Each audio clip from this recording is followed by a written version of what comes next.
Hello everybody, welcome back to the stream. Good to see you. So today we're going to be doing something interesting, and I actually don't know if this is going to take the whole time. I don't know, I guess we'll see. But we're going to be doing something interesting. We're adding a high resolution mode to the game, which doesn't sound all that important, but as I mentioned yesterday, I think that will be a requirement for translating the game to certain languages, namely Chinese, because finding a Chinese pixel font is going to be nearly impossible.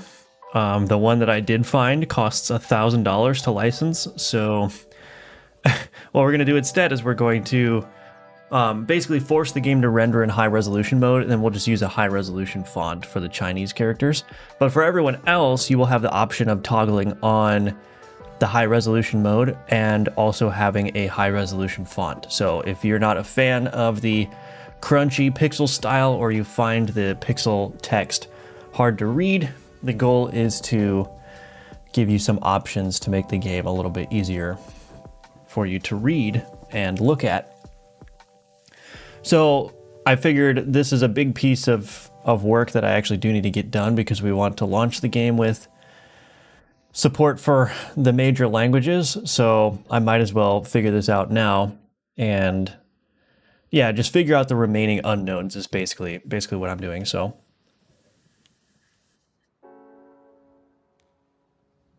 yeah, anyway, Alchemortis is available for, first of all, wish listing. It's also available for a playtest. So you could go over to the Steam page. To join the playtest, you have to become a Patreon member, at least during this period of time. The playtest will go live for everyone on Monday though, so you don't need to pay anything. It's just if you want to get early access to the playtest, you have to be a Patreon member. If you subscribe at the sponsor tier here for at least 1 month, I will send you an Alchemortis Steam key for the full game. And so, yeah, you'll be able to, well, you won't have to buy it on Steam anyway, I guess is what I want to say.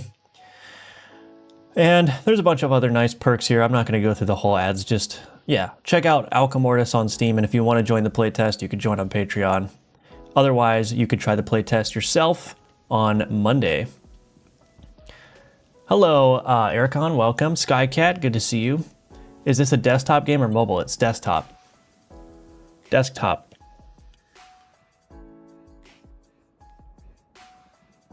It will be available on Steam for all the major platforms, Mac, Linux, etc. Okay, so there's a problem here with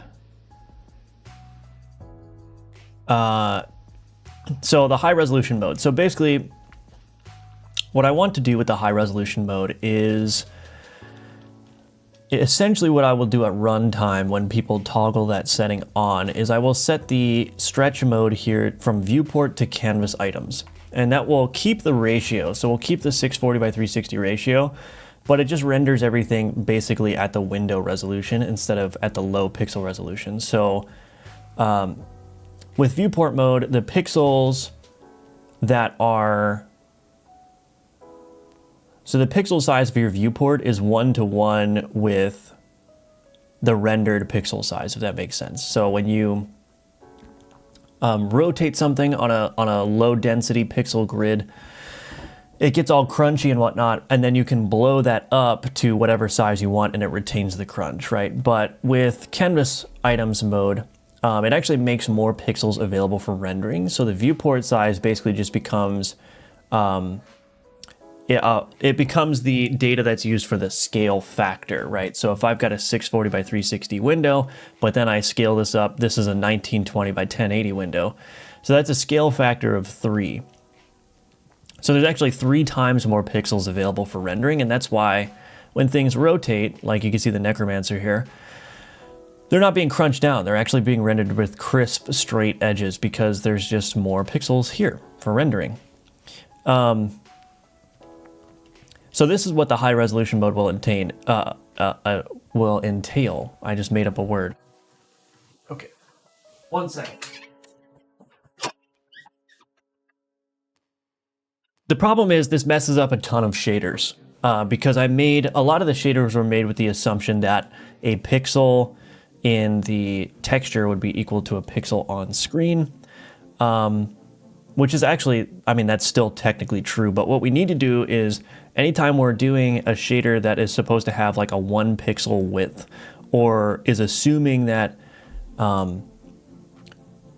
basically the assumption is that every vertical pixel will be 1 over 360 in terms of like the UV coordinates, or the UV coordinates of like what is each pixel size, and then the X pixel size of the pixel will be 1 over 640, right?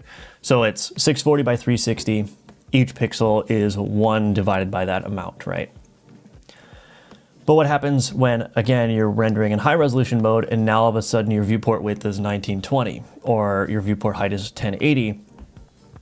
It's still going to be 1 pixel size is going to be 1 divided by 1920 in the X and 1 divided by 1080 in the Y. But that actually shrinks the visual down compared to like what we want. So basically what we need to do is we need to get the ratio. We need to get the scale factor or the ratio, however you want to call it, between what is the viewport size that we're targeting and what's the actual size of the window. And then we need to send that into the various shaders so that they can apply the adjustments based on that ratio. So anyway, I've already done this for certain things. So if I look at canvas group outline. So I've created a new shader include called screen scale.gd shader include. This has some global uniforms, viewport size, and content scale. I'm not sure about this one. I need to figure this one out. But viewport size, I'm just passing this in as a global uniform so that I have access to it in the shader, but I've also just created a helper function which basically returns the screen pixel size for me, which again is just 1 divided by each component of that viewport size. So that will give me what the desired pixel size is. So when I'm in the canvas group outline here, this script or this shader was previously using a pixel size of screen pixel size, right? Which is making everything look smaller than it should. But that's been replaced with the get screen pixel size from my shader include. And this essentially just ends up being a larger UV range, essentially. So it ends up being 3 times the normal screen size, or the normal screen pixel size. So we've got a scale factor of 3. We multiply any UVs out by 3 to get the lines that we're drawing, for example, in this outline shader to be proportional to the outline sizes that we'd expect when we're rendering at the lower resolution and scaling that up, right? So anyway, it's a little bit hard to explain this, I guess, but I have a bunch of problems still to resolve because, for example, there's weird things happening like these path lines. They have too much frequency compared to what I normally expect. And then there are other situations too, like the canvas group outline. I don't know if you could see this very well. Yeah, you'll see like a weird big flash of a line very suddenly. And it's nowhere near being correct. And this may actually be more apparent if I quit to menu. So if we look at the outline shaders, so that outline shader is correct. So anything that uses a canvas group outline shader is the problem because it's using a screen texture. I guess that's the important piece that I was missing. So anything that relies on the screen pixel size or the screen scale is not going to render correctly. Anything that relies on texture size will be fine because a texture pixel width is going to remain constant regardless of your screen size. So it's just the screen shaders or the canvas group shaders that are going to be problematic here. So anyway, I'm in the middle of figuring out how to do this. I was up till 2 a.m. last night just toying around with this. Screen pics? What? Oh. Okay, anyway. How do you market the game? Hello. Oh, I already said hello to you. Sorry, I'm a little bit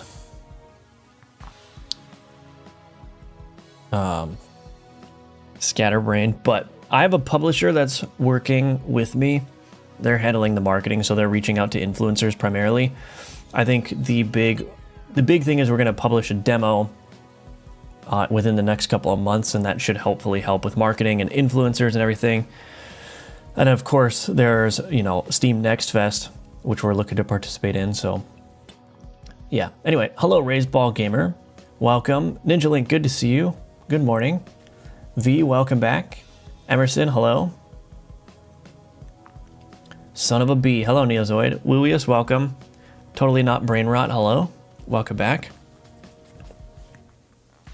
Okay. So the thing that I'm currently trying to do, the thing that I left unfinished last night, is I'm trying to insert or trying to set a global shader uniform equal to the scale. The problem is this window size always returns the native window size. So what I want is essentially, let's see if I can remember this correctly. If my viewport stretch mode is canvas items, then I want to take the window size divided by the target viewport size. So that would be 1920 by 1080 divided by 640 by 360. That's going to give me 3, and then I insert that scale. Well, is that right? Yeah, it's going to give me 3. So assuming the ratios are the same, which I can't assume because you can freely resize the window. Is that right? I'm gonna have to test that. What happens when I resize the window? But anyway, there will be a scale factor in the X and a scale factor in the Y, and that's gonna go into this global shader content scale so that I can read that in the shader. And this will be updated anytime the window size changes. This will also probably need to change whenever the options change as well. So anyway, the thing that I'm having trouble with is I just need that content scale factor. And actually, I wonder, I was gonna check this if I'm not mistaken. So if I do window, let's just do gd.print window.content scale factor. I wonder if that will just give me what I need right there. So let's run the game. Hello, praise to the Almighty. Remember you? I do. Welcome back. Avicenna, welcome to the stream. What version of Godot and .NET are you using in this project? I'm using .NET 9 something. I guess it's just .9. I don't know if there's a 9.1 yet even. And I'm using Godot 4.7.1. I see that your main scene has 0 children nodes. Can you explain in a video how you handle scene construction? That'd be very helpful in games management. Well, my main scene is just, I don't know if there's much to explain. The reason there's no subnodes in my main scene is because my main scene is a scene switcher. So my main scene is a custom scene switcher. So I don't use the Godot like change scene or change tree to scene or whatever it's called. And the reason is because it becomes very hard to pass context along into whatever scene you're changing into. So if I say I need to go to the run overview screen when the run is over, but I also need the run overview screen to have all of this data, it becomes a little bit awkward to pass data. If I was using the Godot built-in scene switcher system, I would probably have to store the data in some kind of like globally accessible variable like autoload or something, and then read that back in the run overview. But that just feels very bad to me. Anytime that I need to transition or transfer some state over into a scene I'm switching to, now I've got to create some kind of globally accessible field or autoload for that. When the easier thing to do is just to be able to, for example, call change to run overview, pass in the context. That calls change to scene with a finish action. So this function will get called after the scene switch is finished. And then you can see that I'm initializing the run overview with that context object, right? So that context object is just held onto as part of being like in the scope of this function, right? So that's it. This is not really my main scene. Like when you first boot the game, you'll go into the main menu and like this is what you'd normally expect, right? There's a bunch of nodes in here. So it's not that I'm not using nodes, it's just my main scene is mostly a utility thing. This guy out here every day like clockwork, how does he do it? I have no idea. I have a feeling that I'm going to crash very hard when this game is released. I'm gonna do nothing for like 3 weeks straight after release.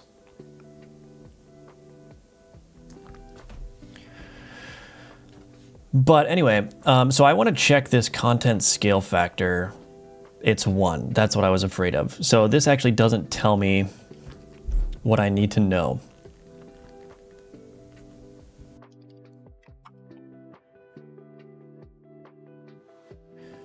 Content scale size.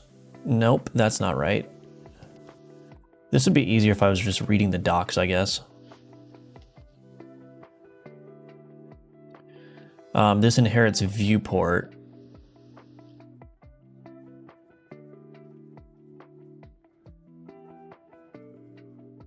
Is there anything specific on the window that I want?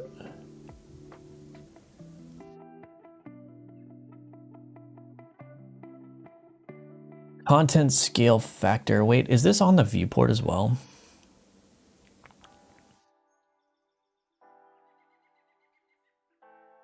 No. Okay, so the window actually is the one I want. Content scale aspect. So, oh, that's just the aspect mode.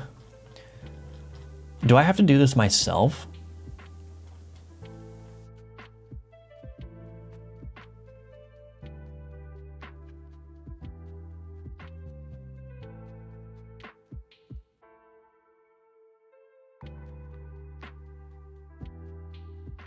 Content scale stretch.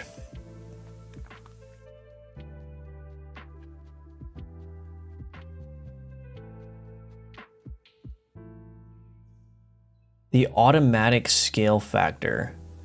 How do I get the automatic scale factor? Get stretch transform. Returns the, oh, here we go. Automatically computed 2D stretch transform. The final value is multiplied by content scale factor.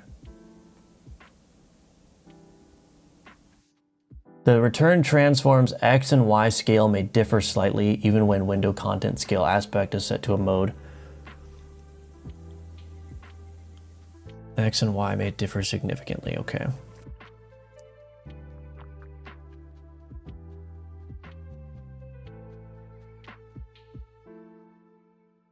Okay, this is what I want. Get stretch transform. Okay, so let's do var stretch transform is equal to window.get stretch transform. So now my scale, this actually should become, well, maybe I should just, let's just print this and make sure this is correct. I should see roughly 3 in the X and 3 in the Y. So if I do stretch transform.get scale, was I lied to? Oh, maybe it's just a property. Hold on. Yeah, okay. All right, let's see. So I should see roughly 3 in the X and roughly 3 in the Y when I boot this up. And then if I resize the window, I think it should remain 3 as well. Here we go, 3, 3, perfect. Okay, so that's good. Now if I resize the window just in the X, it should remain 3, 3. Oh. It's not even emitting that signal. Oh, I see. So wait, it only emits the window, wait, it only emits the size change signal when the actual drawable area changes?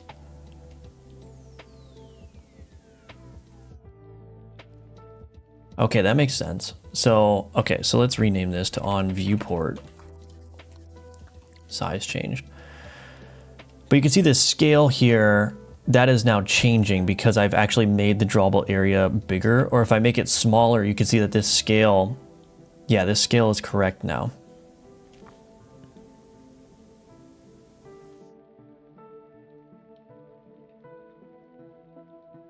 Those values are roughly the same. They do differ slightly, but because these are being used in like the high resolution mode shaders, I don't think a difference of like 1/1000th of a scale is going to make a difference.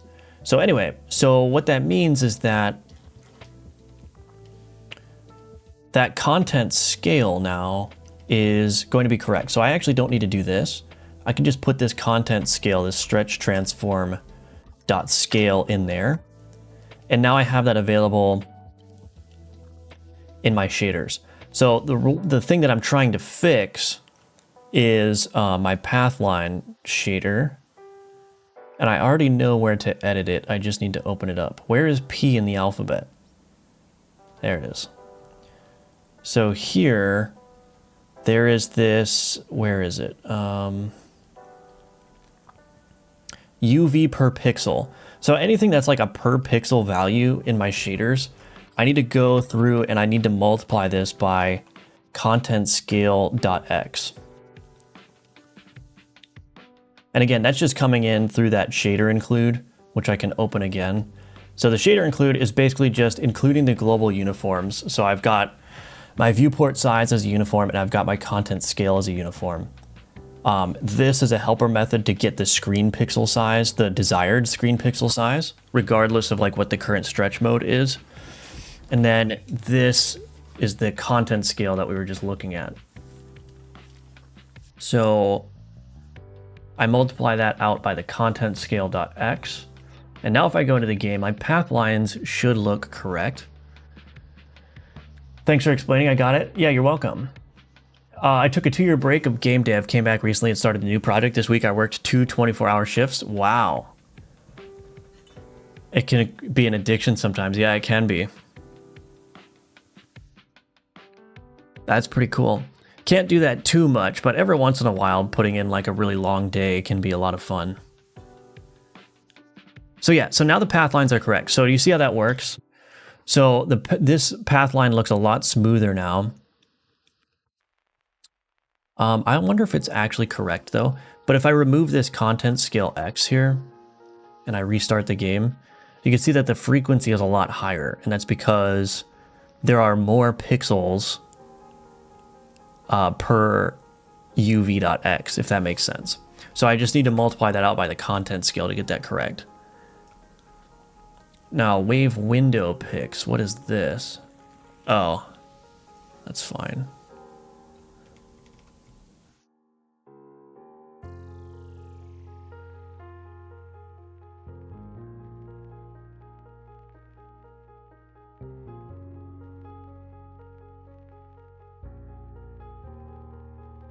Okay. So I think that's okay. I'm wondering if there's anything else wrong with this visual. I think it's probably correct. It looks correct, but what I can do is I can switch this back to viewport mode. So we do viewport and just make sure that's roughly the same. Obviously it's going to look different because we're rendering higher resolution, but the overall vibe of it should still be the same. Yeah. So there's the overall vibe. Okay. So that's correct. Let me, let's see. Yeah. So add proper content scale value to global uniform. So now I need to do, the next big thing is like the radial, the canvas group outline radial. Get dynamic segment fraction. Let's see. Well, first of all, I need to include that that shader include. So include res, resources, shader include, screen scale. .gd shader inc. So now I have access to those global uniforms. And now I got to figure out where in the world UV is screen UV, screen pixel size. Here we go. So we're going to want to vec2 screen pixel size is equal to get screen pixel size. And then we replace this with screen pixel size there. Now I don't know, I think the animation is wrong as well. Is angle and segment. Where is that?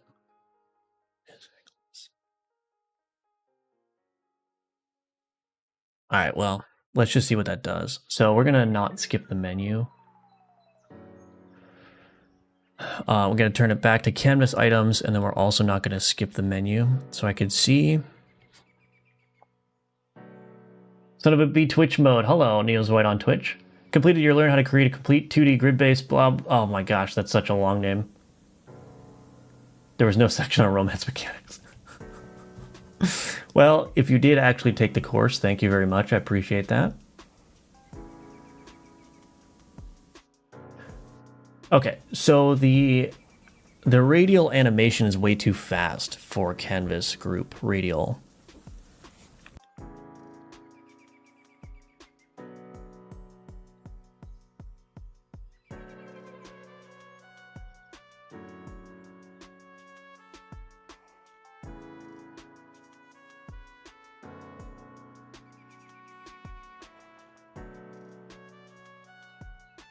Oh, texture pixel size. Wait a minute.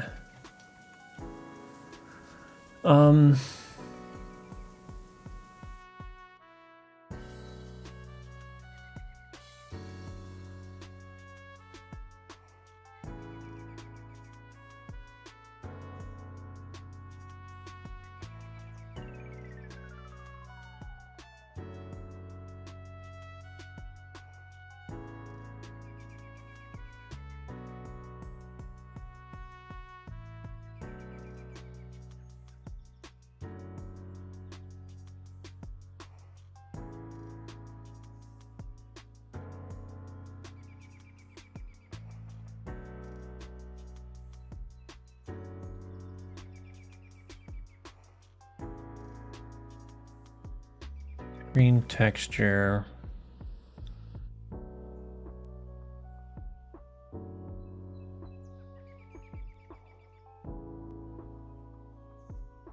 Screen size.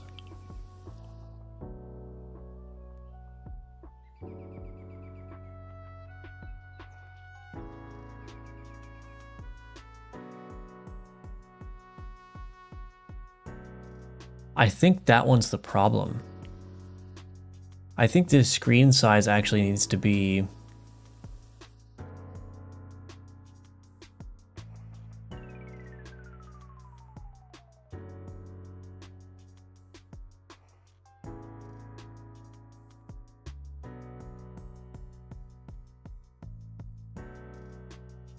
what happens? Hold on a second. What happens if I...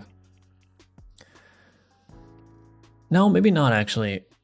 Or maybe... Yeah, maybe actually. Object screen position.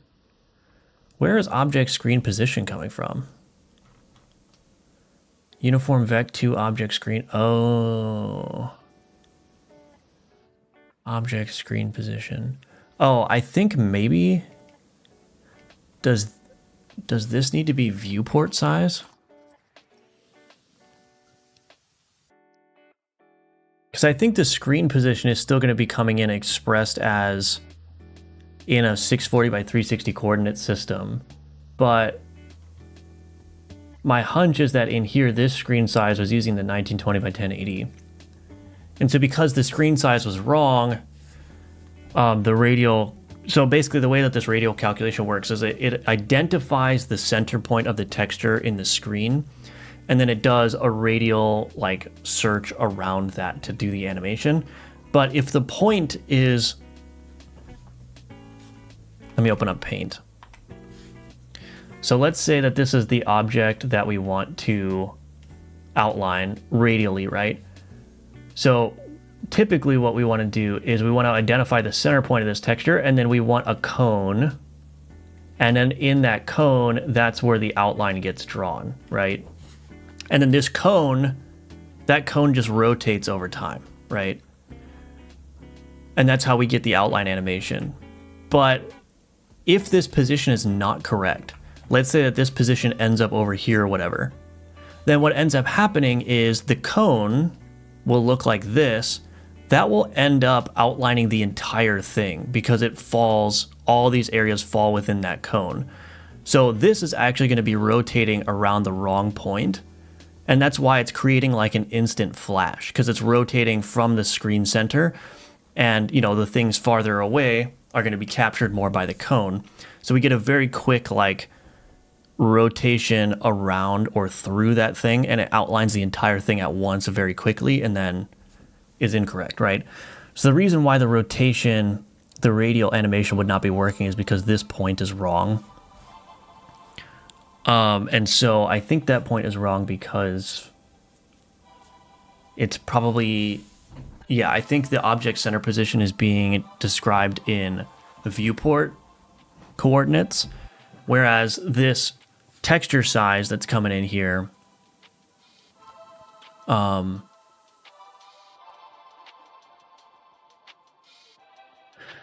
be much larger.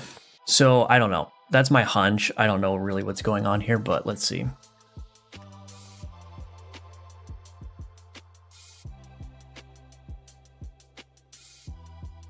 Oh, it works. Look at that. So the wish list button before was just flashing very quickly, and so was the settings. So I think it works now, if I'm not mistaken. And we could just verify that too. We can just turn the viewport. Where is it? So many settings. Should just add a button to immediately change that, like a debug button or something. So these should look roughly the same now. The wish list, yeah. So the wish list and the settings, those are the ones that have canvas group out radial shaders on them. So the big thing is, yes, I don't want to change the default behavior. I just want to bring the high res mode behavior in line with it. Hello, Clickertail. Hello, Ashwin. Welcome. Am I having a stroke or is he muted? I don't think I'm muted. What's going on with my headphones? Getting back to game dev after such a long time made it addicting because I was learning so much. No, I could do it often, yeah. Bluetooth, my friend. Hello, Mel's. Welcome.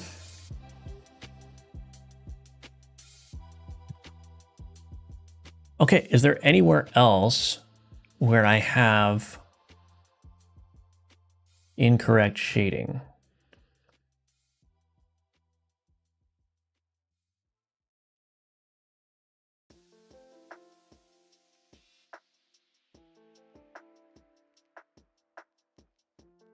Wait a minute, I don't think I'm supposed to have outline animations on the characters. I think that's wrong.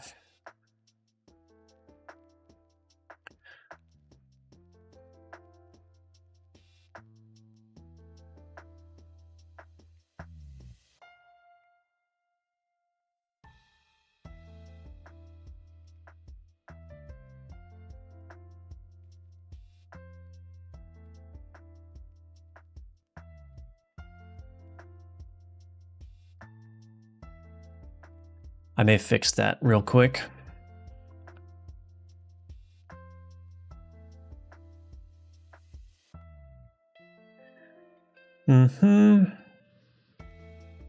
Oh, son of a biscuit. Wait a minute.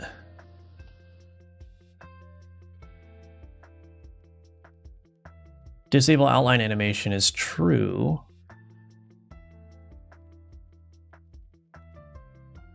Is that not being respected, I guess?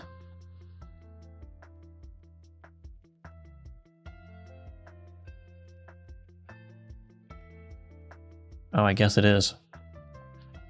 Okay, let's look at my clickable control. Disable outline animation.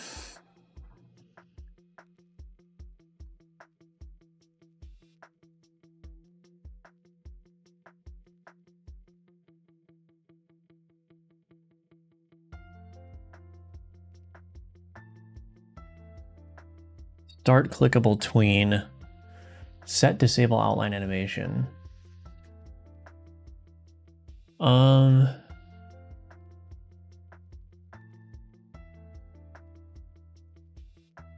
Stop clickable tween.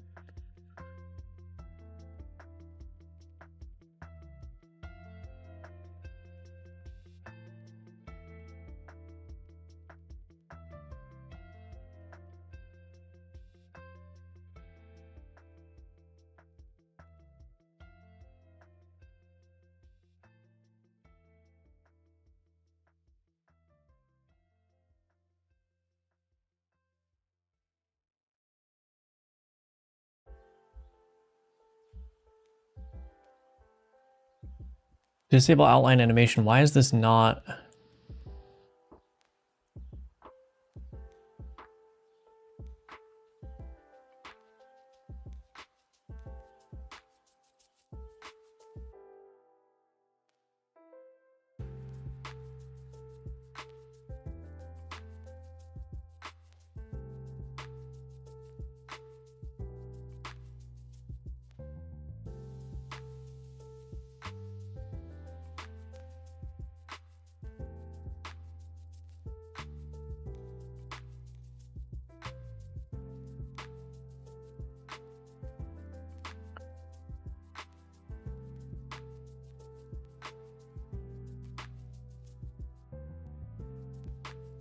There may be an order of operations issue here, actually.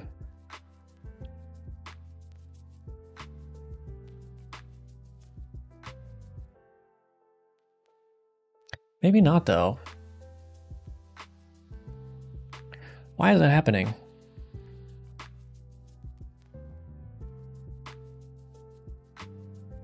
Emit signal input disabled, emit signal input enabled.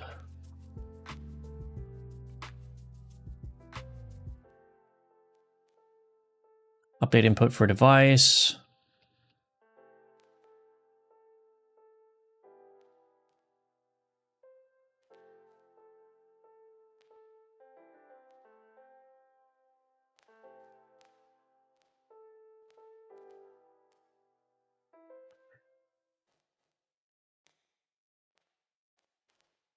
Really? On input exited, start clickable tween. This is gated though. This shouldn't be. Okay, there's something going on here.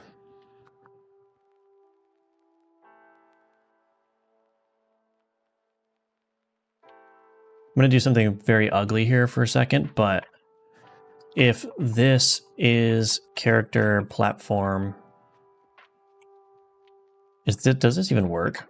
I don't know. gd.print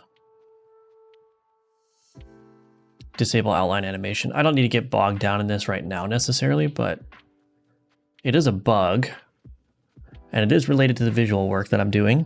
So we maybe try to fix it.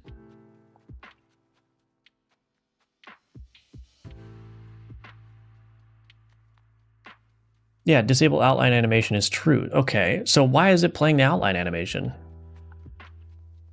Can I help you?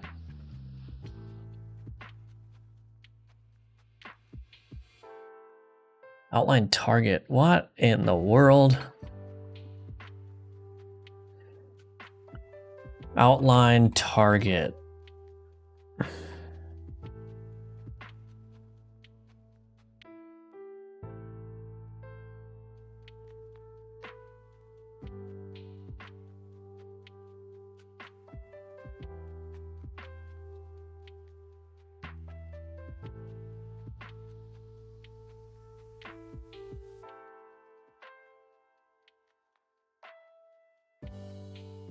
What the heck?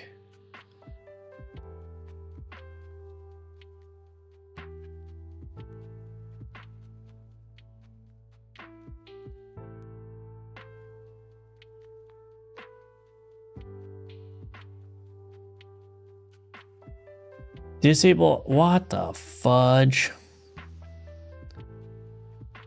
Okay, I guess I'm just gonna have to do this. I may not spend too much time on this, but I don't know why this is breaking. Should not be playing the radial animation on characters. It's disabled explicitly. So I don't really know why that's happening, but I'm gonna put a breakpoint here. And then we're gonna, no. Oh gosh. Oh no. Okay.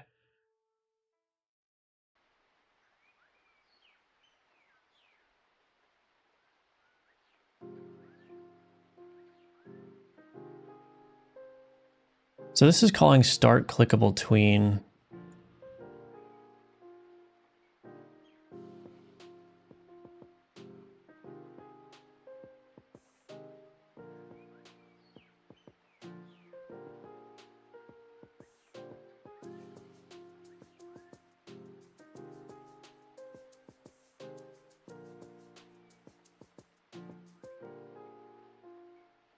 That's still main menu.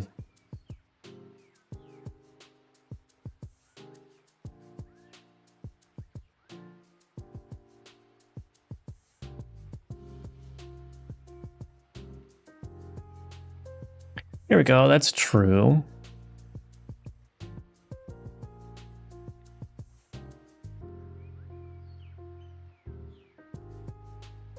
Character platform base.ready.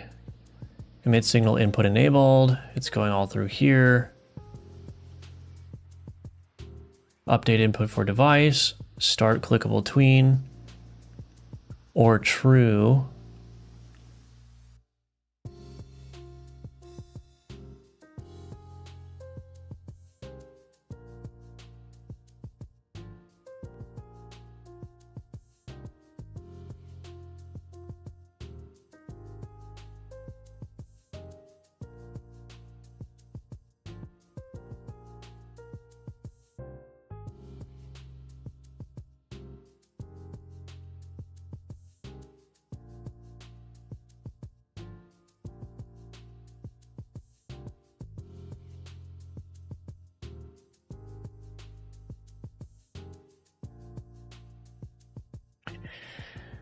I don't know why this is happening.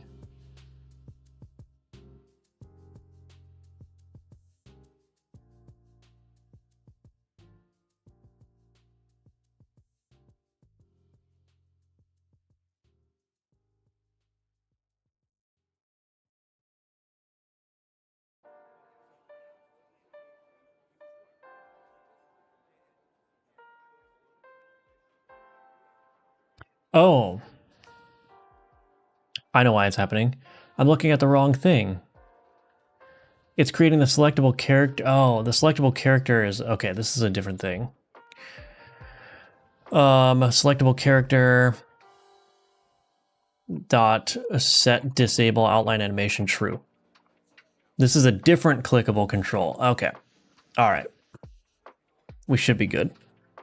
High res mode, what does that entail? Basically just updating all my shaders that rely on like specific pixel sizes, and then that's basically it. And then we're gonna add like high resolution font options as well.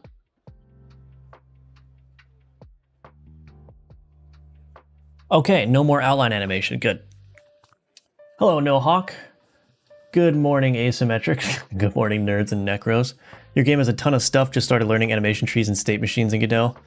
Yeah, my game does have a lot of stuff. Use AI to find the bug. No, I found it. Are you not doing GMTK this time? I'm not, unfortunately. I would love to, but I need every day I can get to work on Alchemortis. Fortunately, or unfortunately.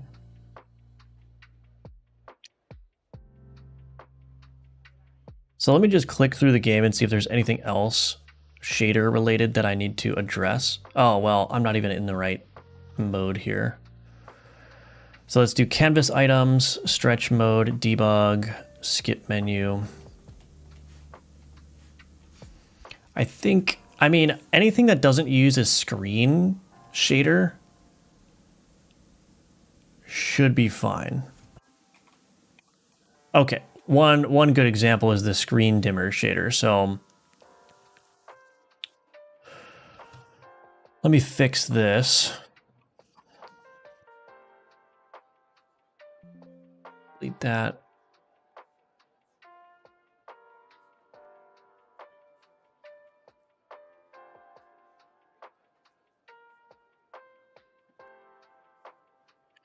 So screen dimmer. Screen dimmer.gd shader. Here we go.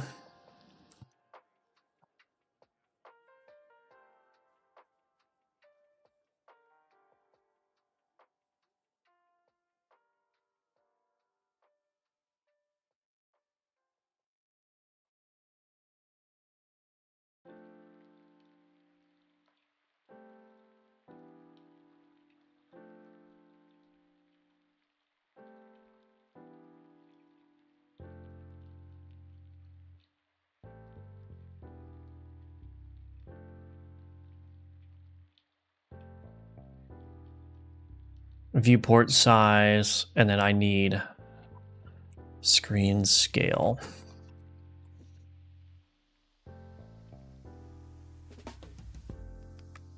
So let's see if that dimmer works correctly now. Yeah. It's hard to tell on the stream, but there's like a background noise kind of dissolve in shader. And that was like much higher frequency because of the increased resolution. The fog of war layer is shifting around a little bit, which is kind of weird, but I suppose I could fix that later. Anything else? Let's look for examples of hint screen texture. Announcement reveal. So basically all of these would need to be changed. Oh, maybe not. Anything that relies on the screen pixel size would need to be changed.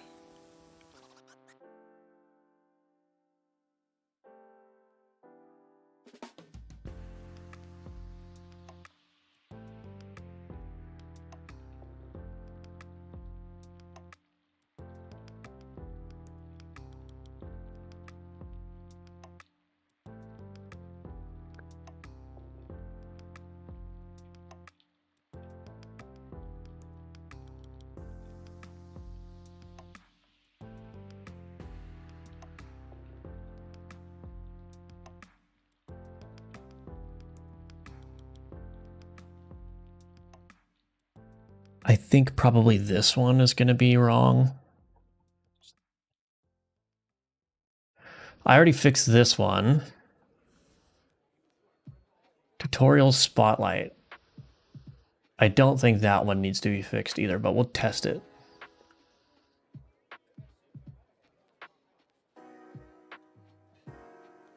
So the character ghost is one that I may need to fix. Let's take a look. So that's this shader here. Yeah, that one's completely wrong. Okay, we'll fix that. All right, so character ghost, we need to fix that one. Let me just check the tutorial real quick too. Suppress tutorial. Make sure that works.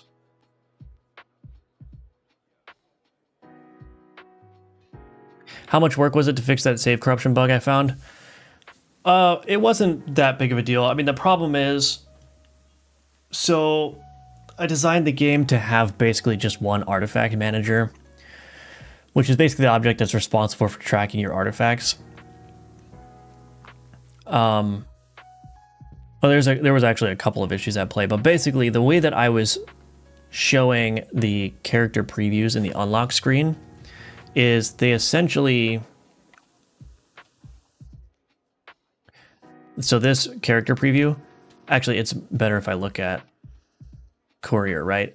So in order for the artifacts that are listed here to affect this board, I kind of have to wire those up into the real systems, right? So I basically have to say, this board is a combat board and it should use these artifacts when it's deciding what abilities all these items have, right? The problem is that that was not properly sandboxed, and so it was polluting your existing artifacts because there was just one artifact manager. And so when I go to inspect this, it says, okay, add the draft to the artifact manager. And then it was breaking because it was adding that. But that wasn't the only issue. The other issue is that it was registering this board as the player board. And so that's where you were getting the really big crash, is it was essentially overriding the reference to your combat board, and that would have propagated all throughout the save system. So the fix for that was basically just to properly sandbox these things. So basically this little panel now has its own artifact manager, and that artifact manager is isolated to just that scene. And then this board will pull from that artifact manager to display the abilities. So that way, when you close out of it, it gets destroyed. All that stuff gets destroyed. It never touches any of your in-run data. So that was the issue. It really wasn't that hard to fix. It was just, I had to do a lot of testing to make sure I didn't break anything else with that fix, you know? What pattern are you using to manage evolving game state? State machines or something else? Yeah, so the run is a giant state machine, basically. And you could see that here. So the run manager is basically a giant state machine that just drives everything. So you can see all these states here.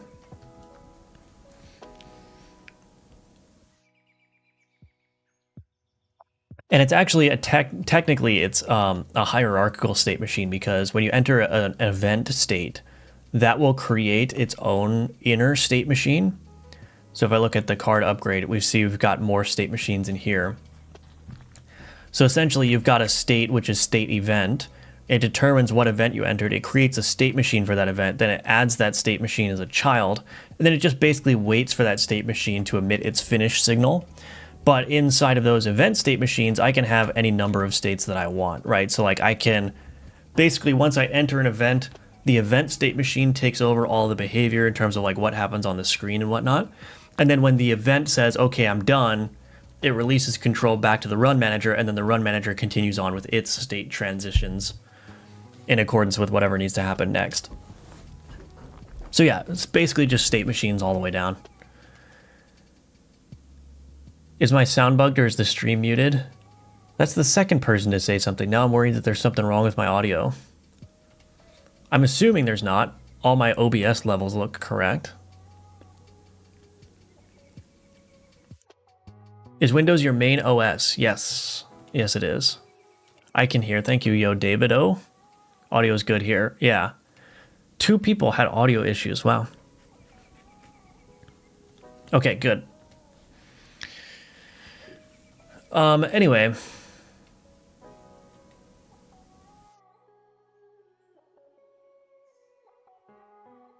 I think the announcement shader needs to be fixed as well.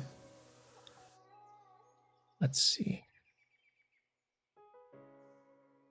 Announcement reveal.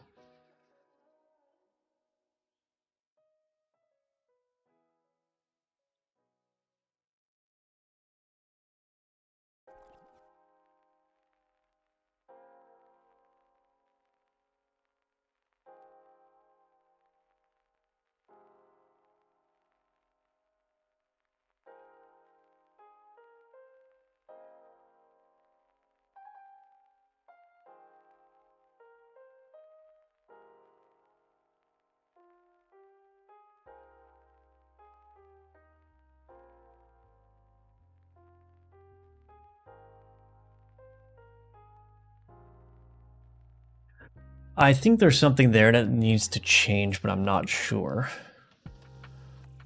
Ah, get out of here.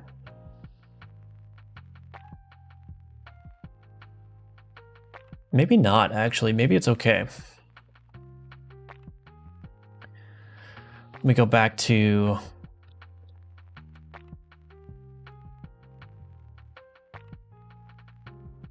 viewport mode.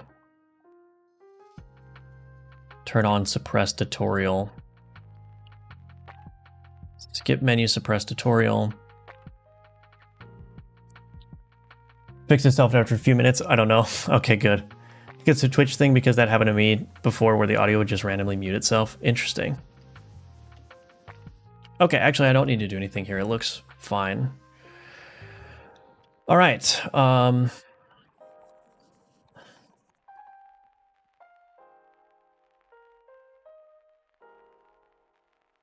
Cool.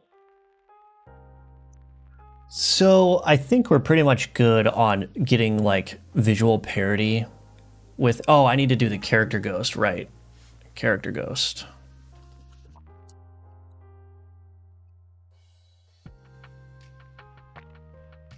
So we need to include this.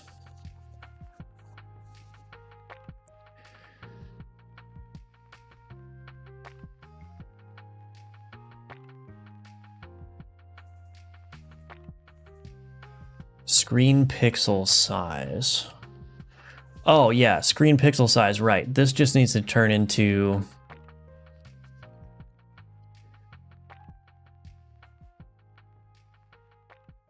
size is equal to get screen pixel size.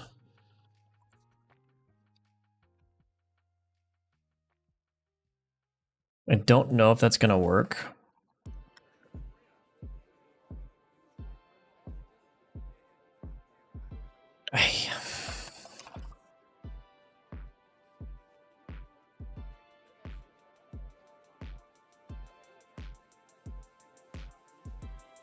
Oh, it does work. Nice.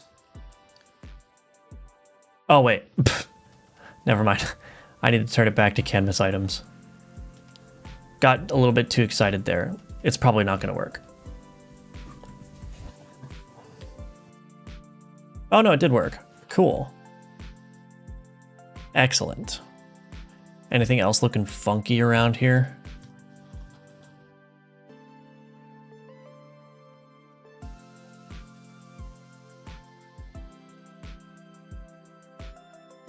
Okay.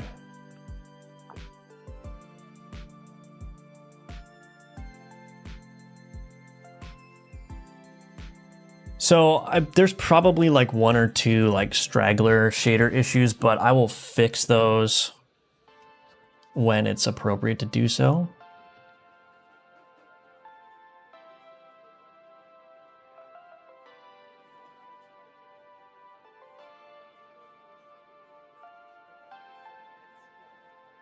But yeah, we've got high resolution mode working now.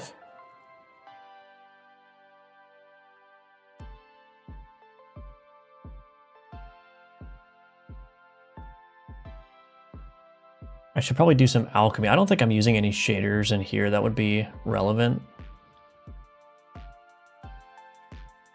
Yeah, it seems okay.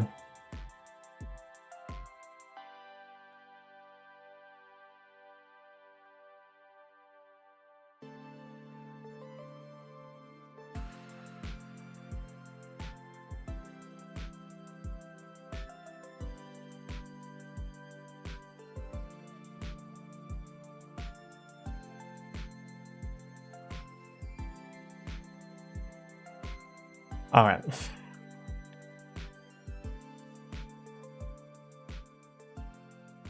Okay, all right. Quit the menu.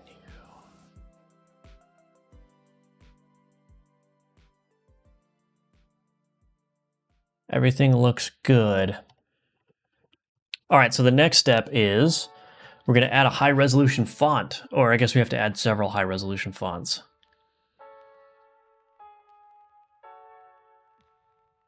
We do want to make that configurable through the settings as well. So maybe the first step is to add an option to the setting, or add a setting to the options menu, which will toggle between the canvas item stretch mode and the viewport stretch mode.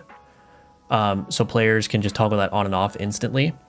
And then we'll also want to have a high resolution font mode.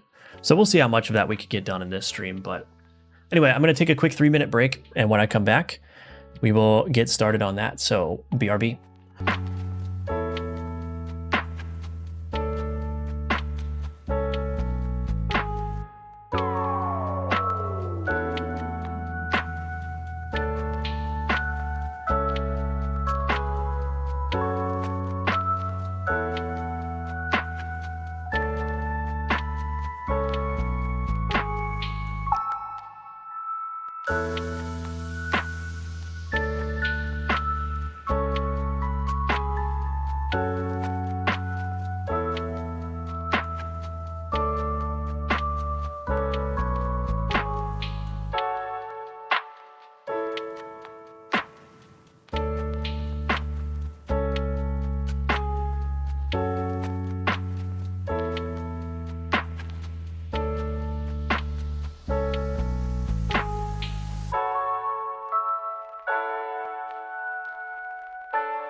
Okay, I'm back.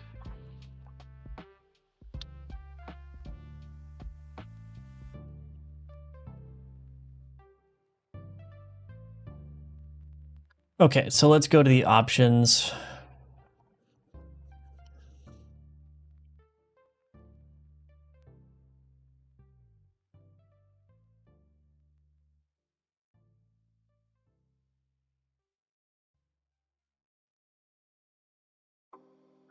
That's not good. Oops, I guess I copied the wrong thing. Get rid of that, copy that one, put this down here. This menu is a mess, my goodness. Okay, anyway, I'll fix this up later. But this is the high... Uh-oh, did we lose connection? Did we get a hiccup? Are we back? Okay, EN base. Yeah, I don't really like this, but that's okay. I want to move away from having this base file if possible.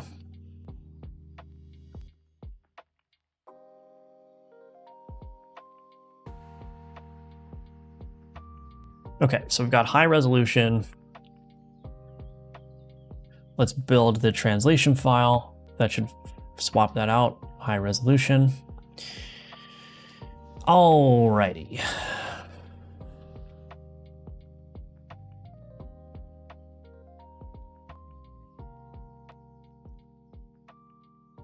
Node, private, custom, checkbox, high resolution, checkbox. Yep. High resolution, checkbox.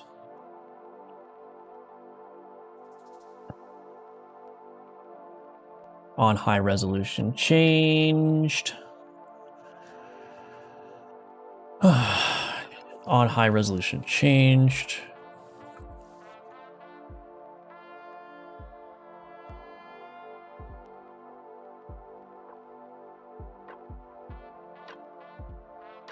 Public static bool is high resolution.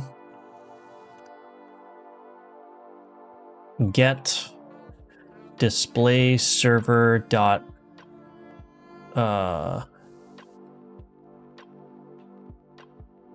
window get stretch. Okay, I don't know how to change this. Let's see, mode.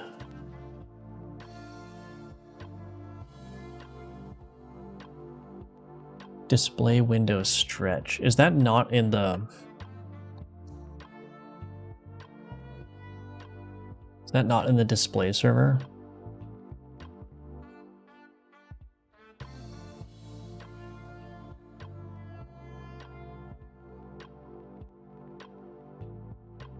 I always forget how to do this. Always forget.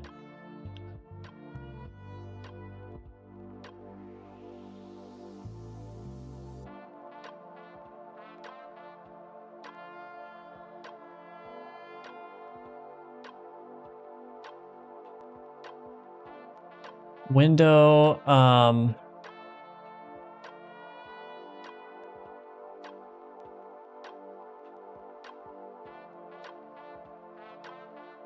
content scale mode.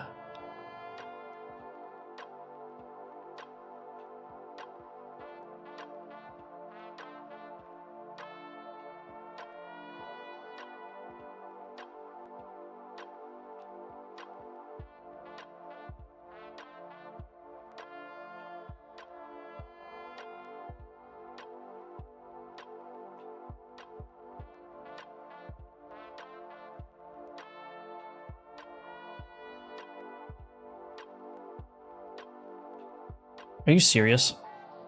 How do I do this? All right, I'm gonna look it up.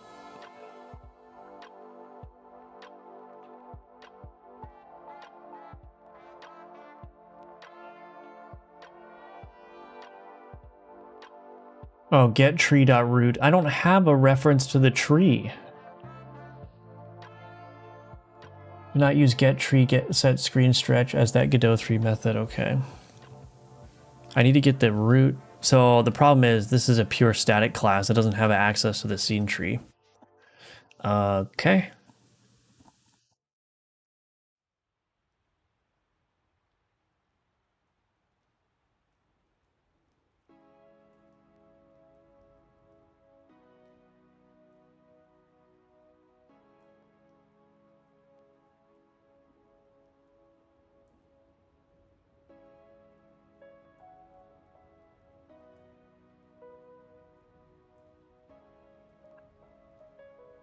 So this data initializer is a node.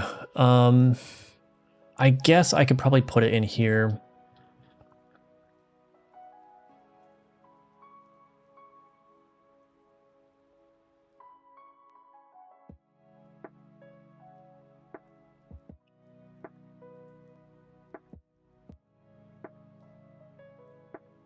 All right, I'll just create a public static method in here. Public static, I don't know what the return type is going to be yet, so I'll change this. Hiccup back, need an auto load to handle this. Well, I do have auto loads. It's just this is a pure static class. So get content stretch. What is it called? Content scale mode. Connecting again. What is going on today? Are the streaming services having problems? I don't know why the stream keeps hiccuping. Unless my internet is going bad.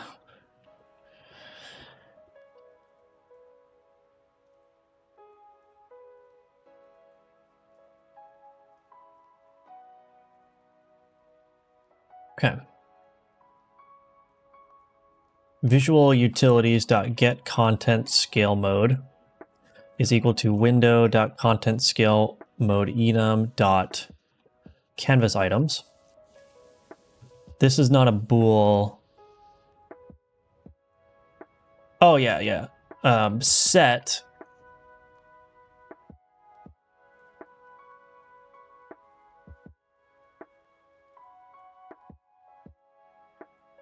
if value,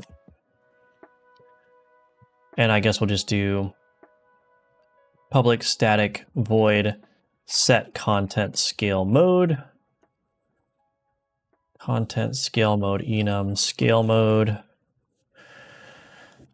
Instance.getWindow.content scale mode is equal to scale mode. Visual utilities. Well, I can actually simplify this. Visual utilities.content set content scale mode value window.content scale mode enum.canvas items, otherwise window.content scale mode enum stretch. No. Content scale mode enum.viewport.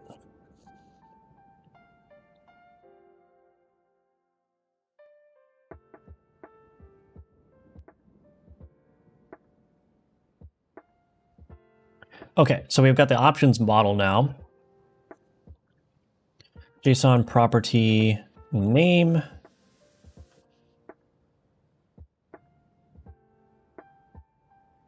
Is high resolution enabled? Public bool is high resolution enabled. Get set. Okay. Is high resolution is equal to options is high resolution enabled. To save model. I'm probably rename this one to enabled as well.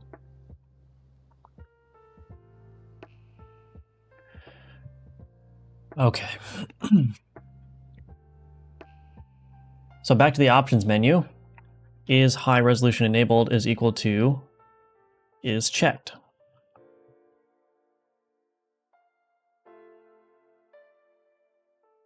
Let's see what happens. Oh.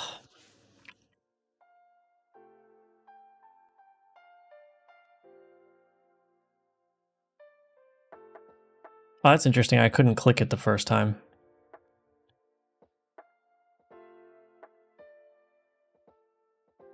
But anyway, you can see that we're back to crunchiness here. And then if I go to settings and turn off, why is that defaulting to true every time? Oh, I must not, hold on, I must not be doing something correctly. Also, there's an error. Object reference, that's what I was afraid of. Son of a biscuit and a half.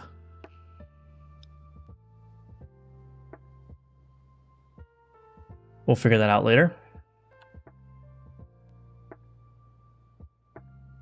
I don't think I'm updating something. Oh, here, I need to do this.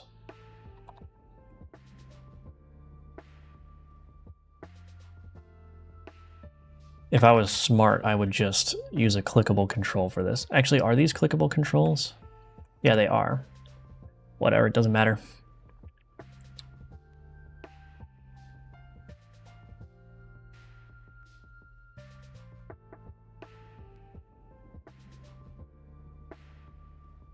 Ah, here we go. Options utils.is high resolution enabled. So there's an error happening at the beginning at startup, and I think the reason for that is because those options are trying to change the stretch settings before we actually even have the root available.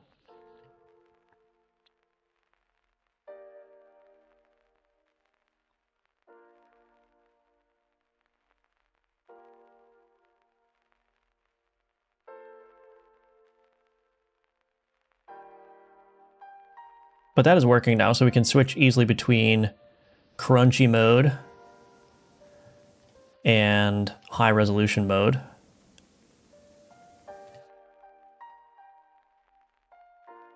Ooh, that's not working at all. Okay, we're gonna need to fix that, I suppose. Shoot.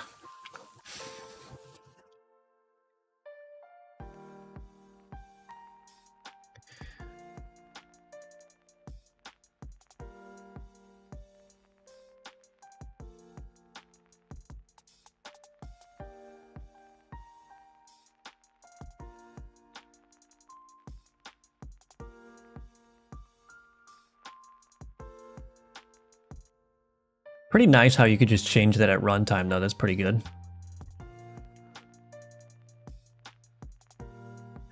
So we got to fix that issue. But the main thing to do here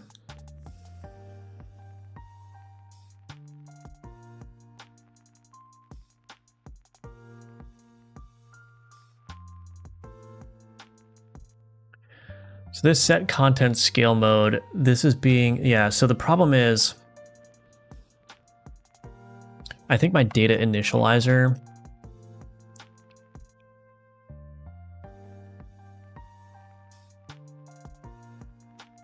enter tree.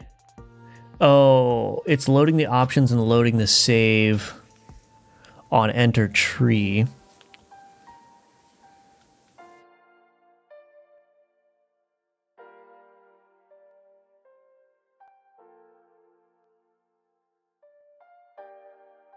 I don't know if it's safe to change this either. So what's probably happening is the data initializer is being set first. Visual utilities is all the way down here. So this is entering the tree first, and there's no visual utilities instance yet. Now what I may be able to do is I may be able to just move the visual utilities first.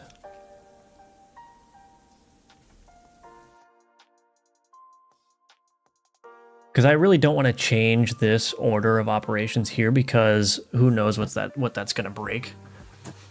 Like if I've built all of the loading under the assumption that basically the save data is going to be available as soon as possible, and I change it and I move that into like the ready method or something, I have no idea what's going to break. But I think if we just move visual utilities to be first, that issue goes away. Yeah, and then I can go to my settings here, turn on high resolution. I wonder if that will save my setting. It did not, probably because I have ignore save file on, right? Reload window. All right, where is ignore save file? Oops.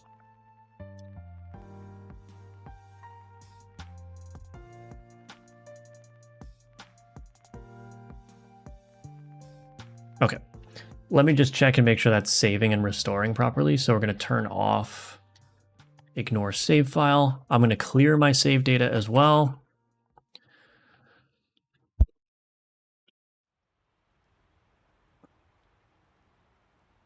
Okay, so settings, high resolution, save. We've got nice smooth lines now.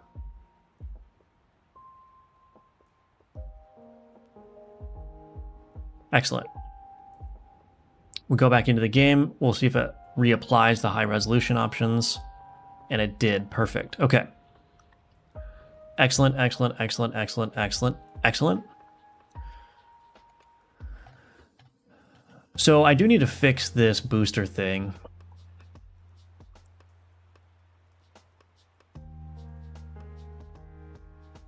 So anyway, add high resolution.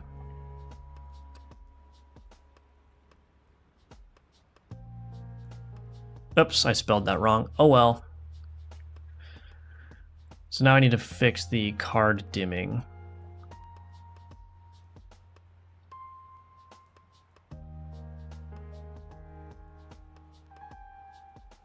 Hard mask fade.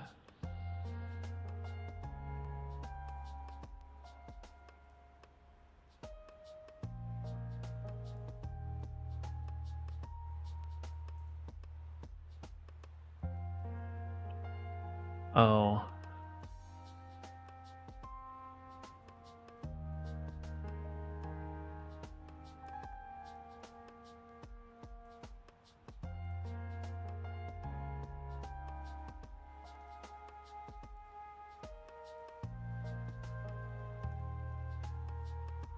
Actually, I don't know how I'm going to fix this.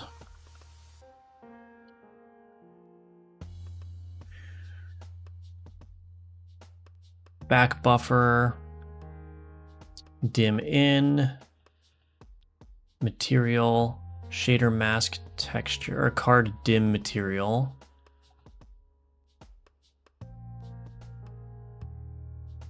Oh, this is using card mask fade. Okay. So the problem is this is not using anything like screen pixel size related. Palette fade down. Yeah, I don't think that's the problem.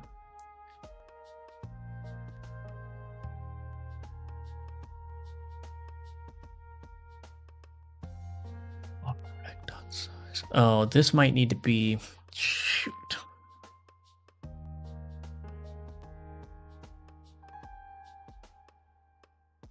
I wonder if the buffer rect is... This needs to change.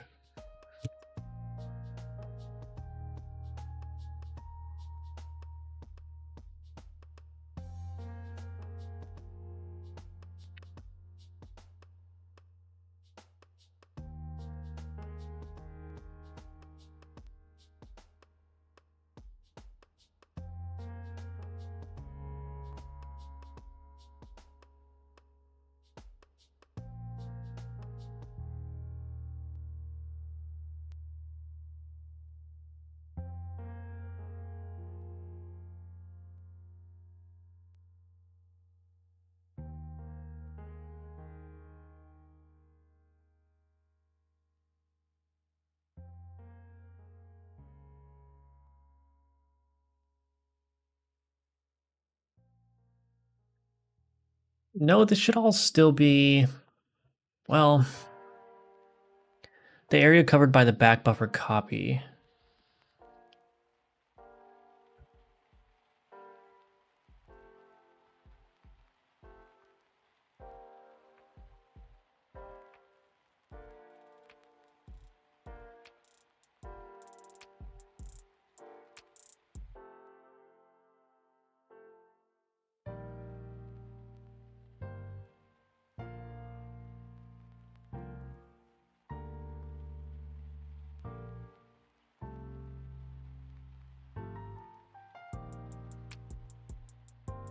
Let me try something here.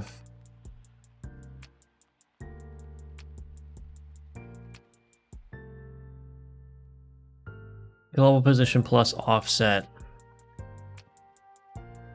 times 3. I'll use the scale factor for the buffer rect position. I don't think that's the problem, but it could be.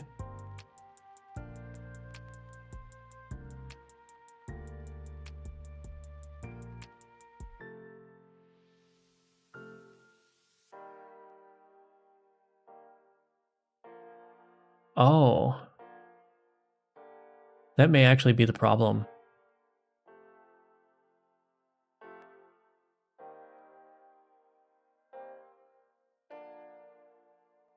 Shoot, do I need to multiply that size by 3 too? Oh, so that's weird. Buffer_rect.size is full size times 3. Oh, that's unfortunate.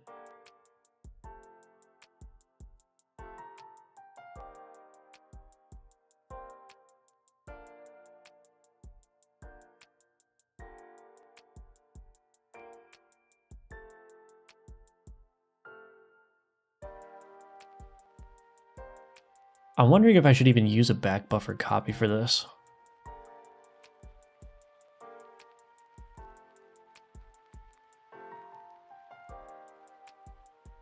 Something's weird here.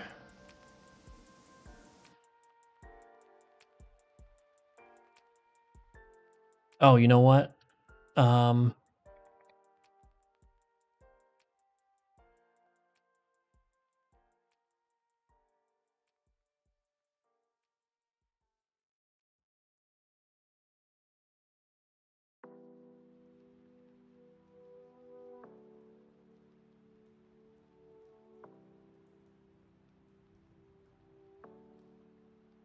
I have like no visibility into what the back buffer copy is doing, so it's really hard to discern like what's breaking exactly here. But I have a feeling it's related to the back buffer copy copies a region of the screen, and it must be the case that that is in like window coordinates rather than viewport coordinates, right? So if my window is 1920 by 1080, but my viewport is 640 by 360, that means that I may have to shift the back buffer region of the screen that it's copying. I may have to multiply that by the content scale factor so that it covers the proper region.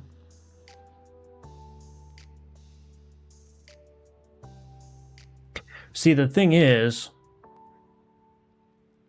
I don't know how well you can see this, but so I have the position of the buffer rec being multiplied. I'm just hard coding 3 because my test window is 1920 by 1080, which is 3 times 640 by 360. So obviously this can't be hard coded in the full, like in the final iteration of this, but just for testing purposes, if I don't change the window size, what you'll notice is that the top left corner of all these things is being dimmed properly, but everything else is being rendered as black.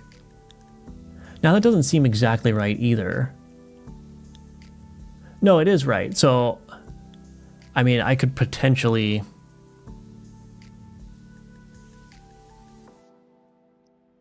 Let's see. Open file, docs. Why do I have so many screenshots in here? Okay, that's the correct one. I'm gonna get rid of this one. So you see how it's copying that top left portion of the card. So if I were to just roughly, like, let's say outline this. If I copy that and paste it,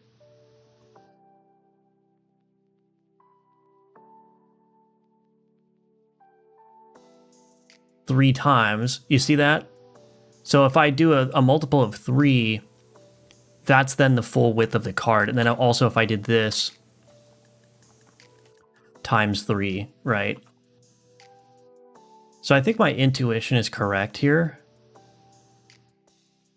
But the problem is when I go to change... Oh, yeah, one of the buffer rect dots... Interesting. So if I do full size times 3 here, oh man. I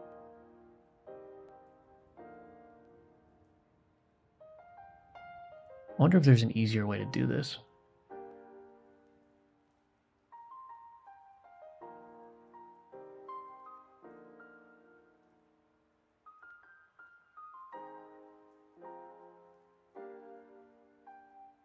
I think the remaining problem, so I think I need to scale both the region position of the screen by the content scale and also the size of the buffer rect by the content scale. But then the problem is it enters the shader, and I think I need to take the content scale into consideration in the shader as well. Because that back buffer copy region is being written to... No, actually, I don't know. It's being... So I have a color rectangle which has the shader attached to it, so it draws the dimmed card. I'm thinking maybe the size difference there, but I don't think so. I'll have to take a look. I don't know. How's my Godot doing? I'm doing all right. How are you doing, big boy, boig boy?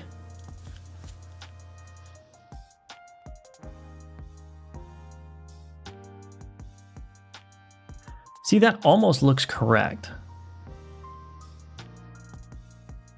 Like, it appears to be dimming the mosquito swarm properly. Nothing else is getting dimmed properly, though.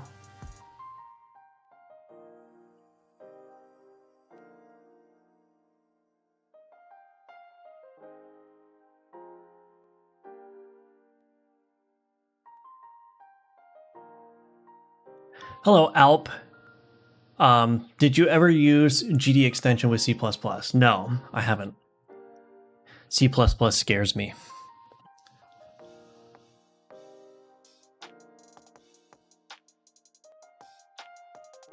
Now, what in the heck?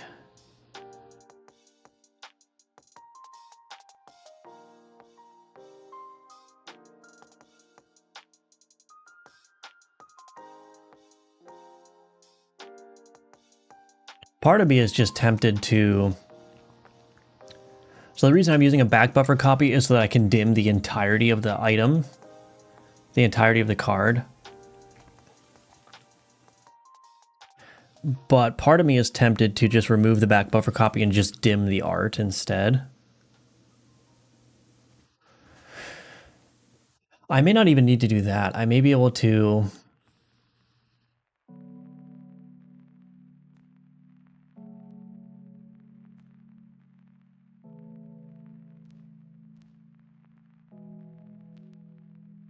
Because if I just dim the art, then I don't have to worry about this. The problem is anything like the tier indicators won't dim, the border effects won't dim, the legendary effect won't dim, so if a legendary item drops from here, that won't be dimmed.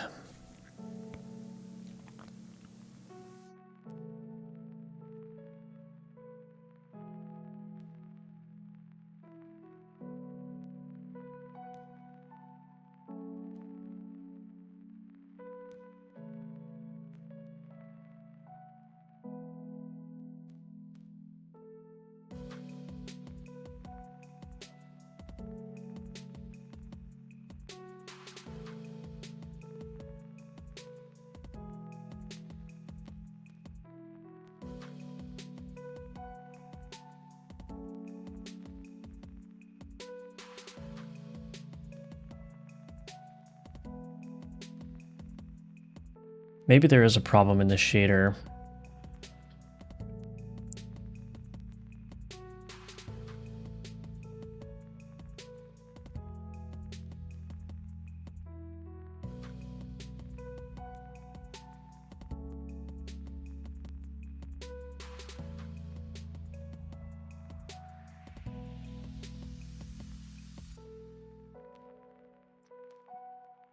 I don't know.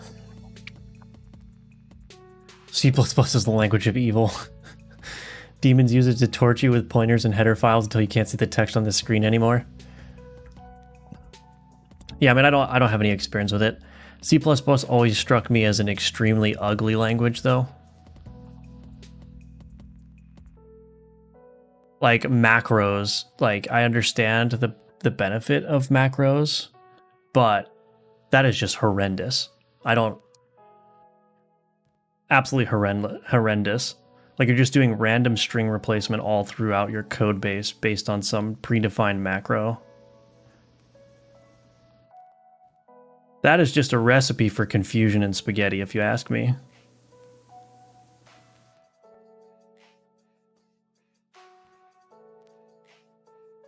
But I'm just a guy on the internet, so who cares? True, C++ is the devil. Yeah, I like to get as far away from the hardware as possible. Like, give me JavaScript through 4 different layers of interpretation compilation. 1,000 times slower than it needs to be. There we go. That's what I like. Anyway.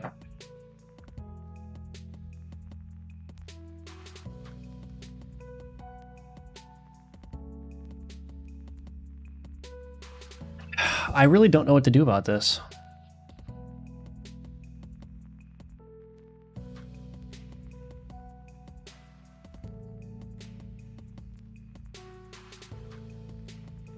It's like almost correct.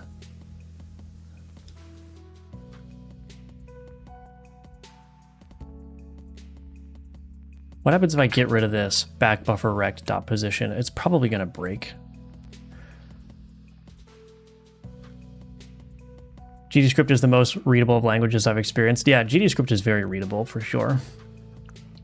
Very readable, very writable.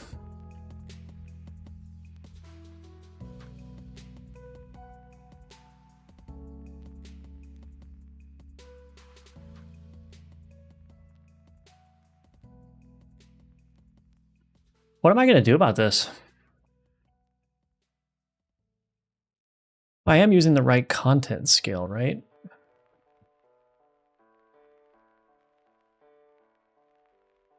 Oh, the color rect. Oh, the color rect is not the correct size. Oh, this needs to be full size.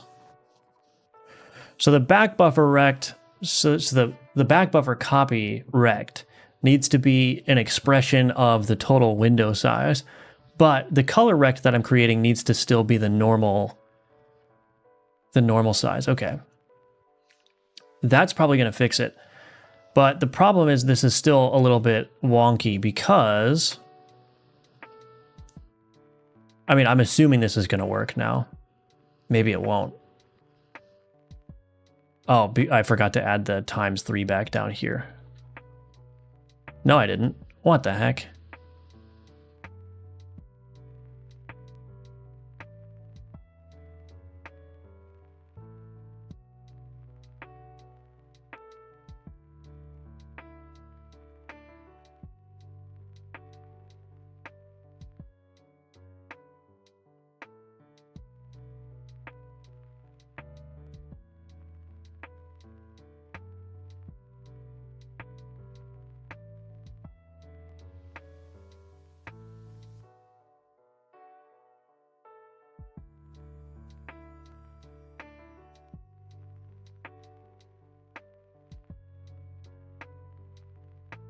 Well,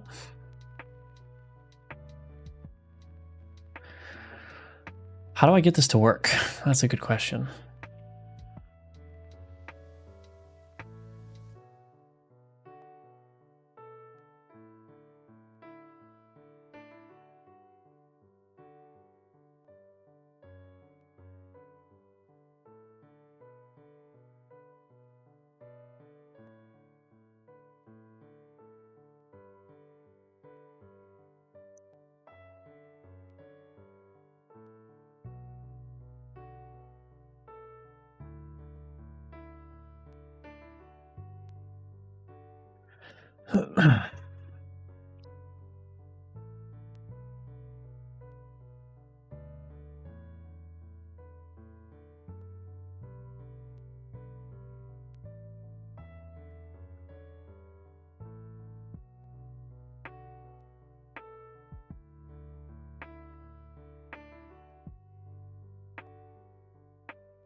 I don't know.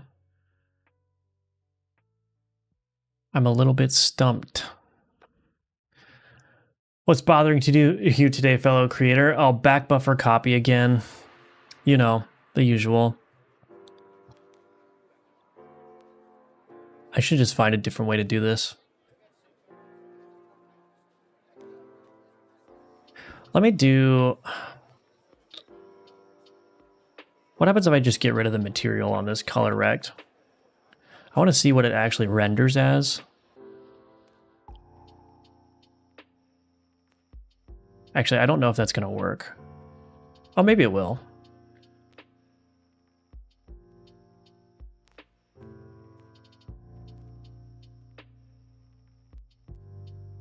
Wait, what? Wait, why is it working now? What?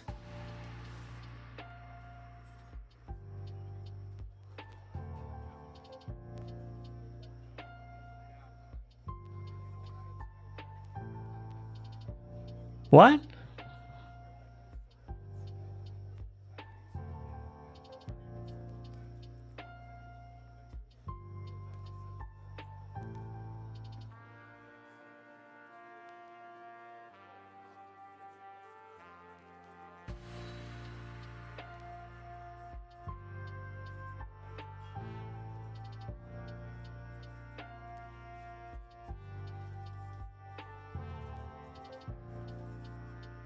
Was I like running?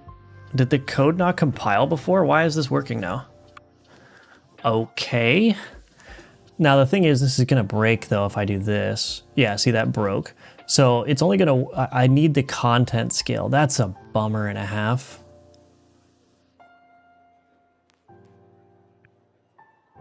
That is a bummer and a half. Not to lie, bro. So not only does this buffer X size need to be a multiple of the content scale, or multiplied by the content scale, but the position also does. Now the good news is that this update rect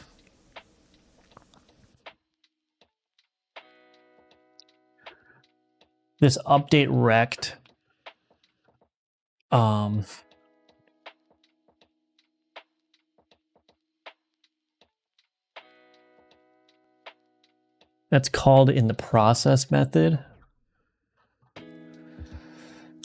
So that's probably okay.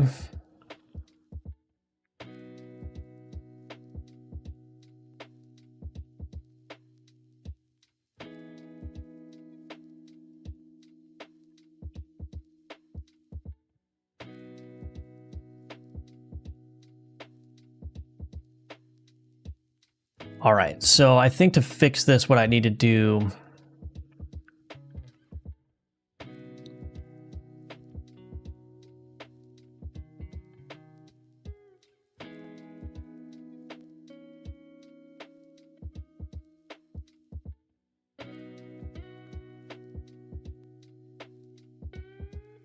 so we got this stuff full size. We're gonna move this down into the update rect here. Okay.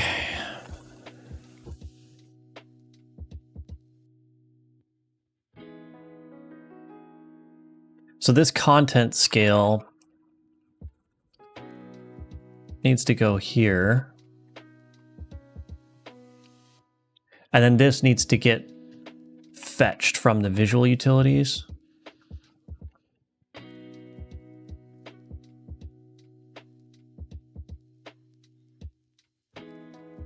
Stretch transform dot scale.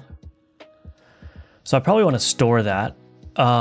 Let's do private static vector 2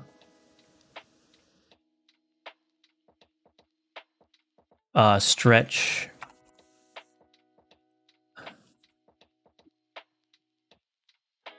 what do I want to call it? I'll just call it content scale, whatever. Okay, actually this should be public.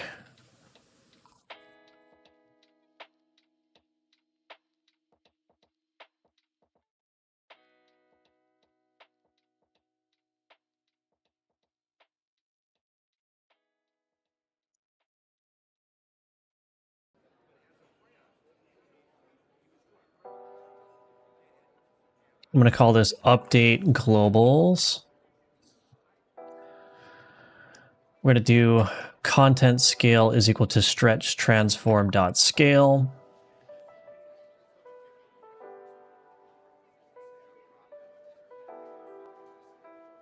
I'll pass content scale into here. And then in here, this would be visual utilities dot content scale. Okay. Let's see if that works. The usual. I like C#, it's just so clean. Yeah, I do like C#. I don't know what's worse, it's not working or not knowing why it works. They're strong contenders. My code works and I don't know why. Yeah, I think I must have been running outdated code when that happened. Okay, so now if I do this, if I change the window size, okay, look at that. It is now properly dimming things out. I mean, kind of. There's like some weird artifacting going on. So I could probably clean that up by like pinning the buffer rect to some kind of multiple or something. I don't know. We could just say it's gonna look weird if you've got weird scaling.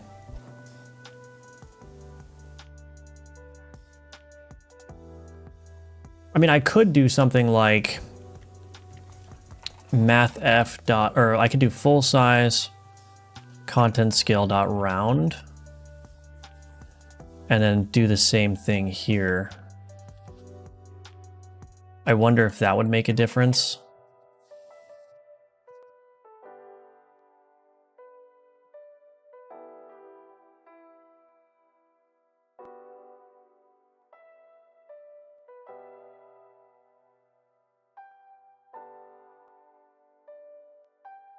It did not make any difference whatsoever. So there's going to be like little places that are not highlighted. I could also do, what if I did like seal and floor?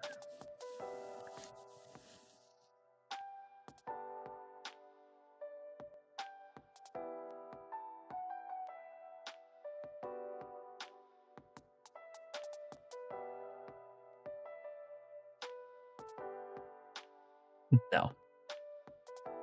It's like 1 pixel off.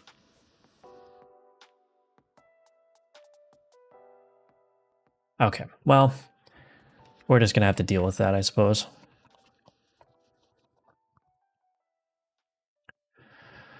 The most important part is it works now.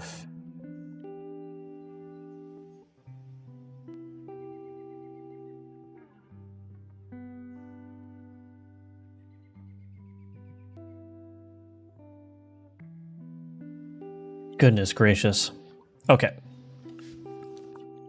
Fix card dimming in high res mode.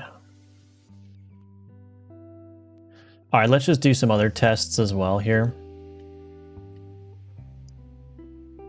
Golden Goose rules, better not to question it. Yeah. Hello, Rookie Tookie, welcome. Good to see you. So let me see. I want to see if the legendary effect works properly. Okay, that does work.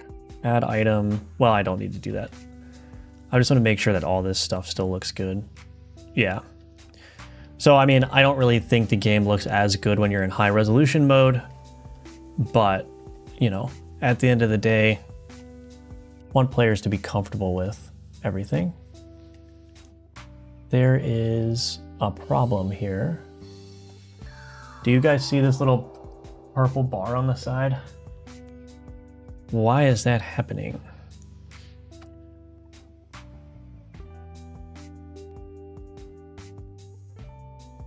I think that's maybe... So there's a little hack that I did. I have a this color bleed rect here. And basically the reason why this exists is when the screen shakes,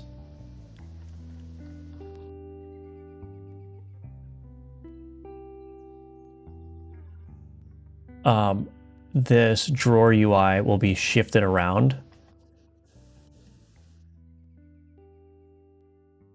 And so that color bleed rect just basically adds a little bit of extra padding so that anything behind here doesn't get shown.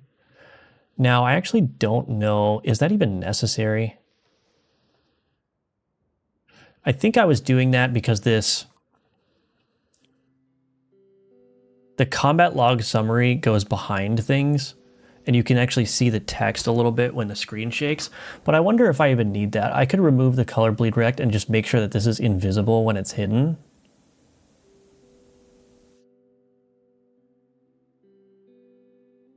Maybe we'll do that. So let's see.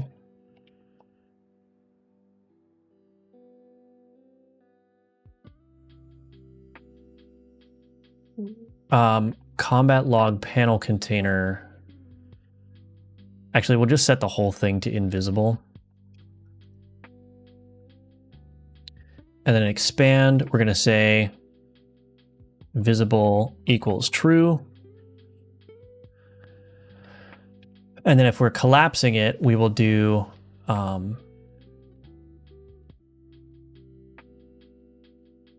expand tween action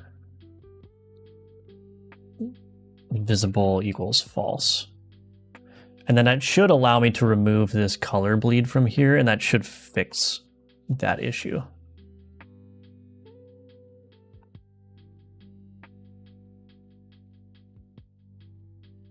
We're gonna have to enter some combat to check. But yeah, that purple bar is not there anymore, which is good.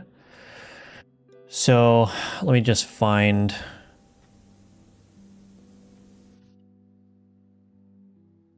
The fog of war is shifting a little bit. I don't know why that is.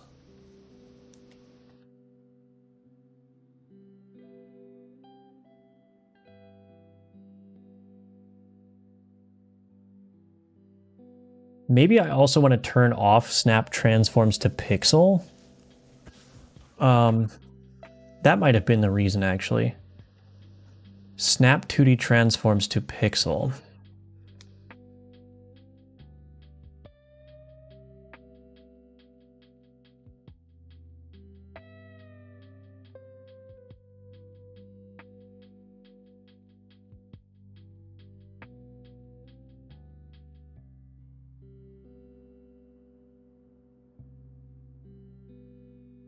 Yeah, we probably want to disable that in high resolution mode now that I think about it. That may actually fix the fog of war shifting around. But anyway, let me go find a combat. I just want to see what happens. Bring up the... Oh, that's not good. Okay, hold on. I do need to just set the panel container visible.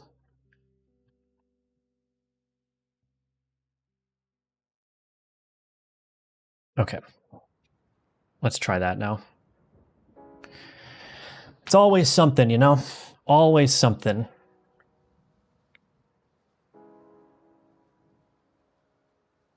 But if I open this now, that should work. And that will just render as invisible when it's not open, which means when I go to a combat, I shouldn't see any sort of like artifacts over here when the screen shakes.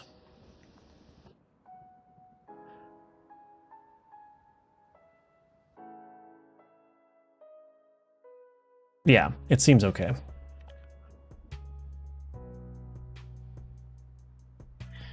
High resolution mode looks weird, but that's okay.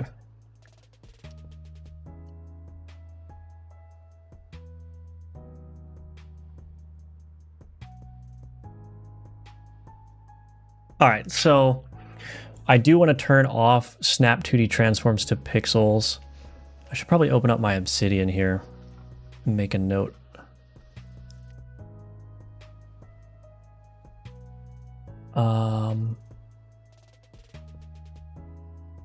Add high resolution mode. Disable Snap 2D Transforms to pixel in high res mode. Okay, I'm gonna take another quick 3-minute break. When I come back, we're gonna get that done. And then if I still have energy, we will try to find just like a placeholder high resolution font and we'll try to implement that. That's going to be a separate setting. So the way that I think it's going to work is if you turn on high resolution mode, you can then have the option of turning on high resolution font. So in other words, it won't be pixel fonts anywhere. It'll just be like normal sans serif fonts or whatever. But that can only be allowed when you have high resolution mode enabled, because otherwise pixelized normal fonts are going to look absolutely terrible. So, and that is necessary. So the whole reason I'm doing this again is for Chinese localization, because it's going to be exceedingly difficult, if not impossible, to find a pixel font pack with all the Chinese characters that I would need. The one that I did find that was kind of nice, that would also work with the size of my game in terms of the render resolution, it cost $1,000 to license. So we're not going to do that. Instead, we're just going to find some font that has support, like some Chinese font, and we'll have to force high resolution mode for Chinese localization, for the Chinese translation. So that's why I'm doing this right now. If you're wondering, what is the point of doing this? The point of doing this is so that I could support one of the main languages that we want to support at release. So anyway, I'll be right back in just 3 minutes and we will continue on.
Okay, I'm back. So now we have to go on the adventure of figuring out how to turn off Snap 2D transforms to pixel at runtime. I think that should be relatively easy. Let's just take a look at the docs first.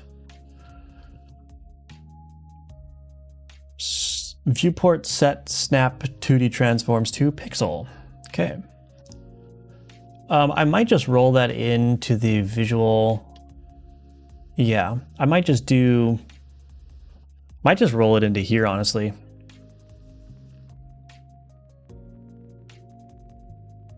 Var.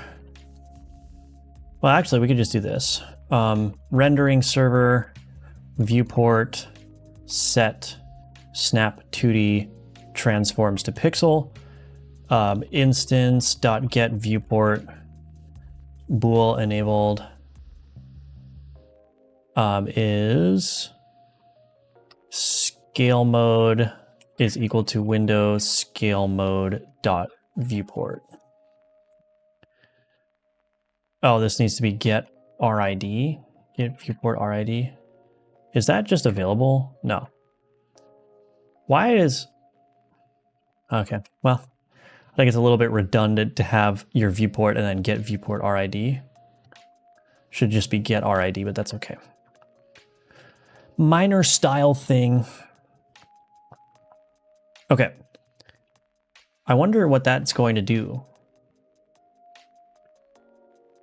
I think that's going to make the camera scrolling much smoother. Oh, yeah. Now, unfortunately, my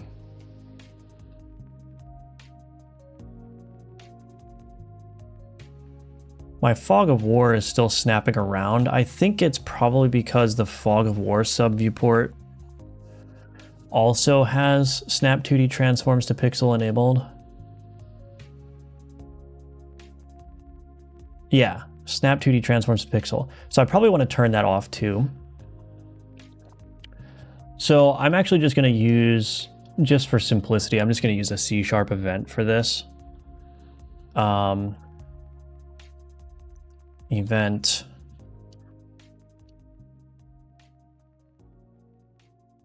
Well,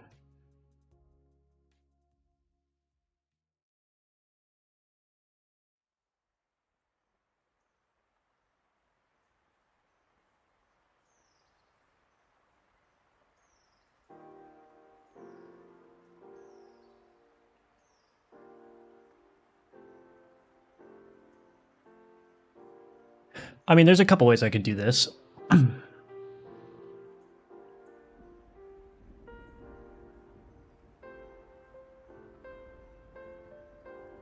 If the problem is, if I use an event to like basically signal when the scale mode has changed, I still need to like query or ask the visual utilities class what the current content mode is, and I have to set that myself anyway. But I'm also just going to be repeating this logic like verbatim, basically. So part of me is wondering if it would be better. So number one, is there a way that I can get all of the viewports?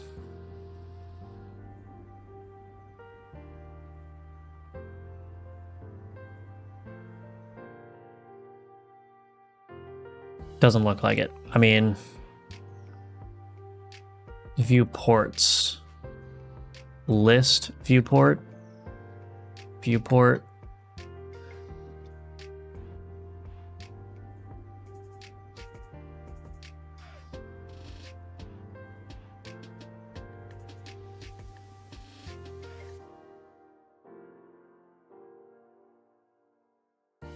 Okay.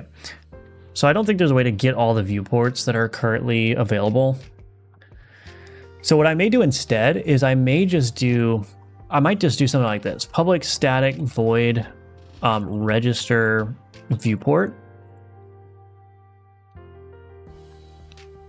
And then public static void unregister viewport. Something like this. I mean, this is kind of overkill, but... And then I'll just do private static read-only list viewport tracked viewports. And then what I'll do is essentially in here, I'm going to create another method, update viewport settings. We'll just put it down here.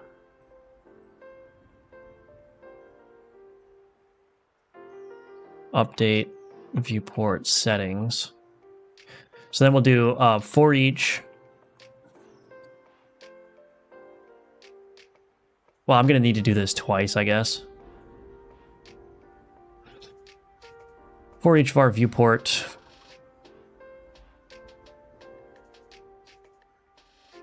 Tracked viewports.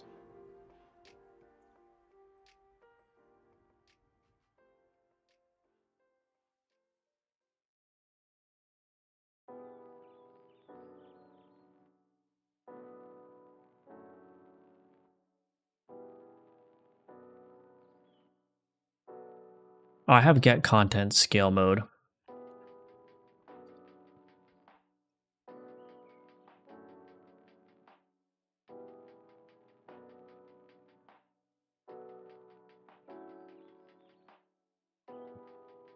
And then this would become just viewport here.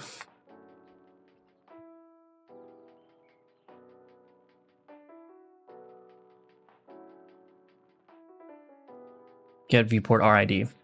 So we have update viewport settings.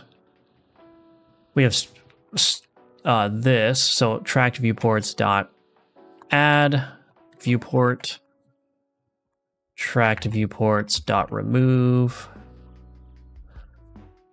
I'm just using a list here, but I'm not going to have more than like a couple viewports in here, so it doesn't matter. But so instance equals this, tracked viewports.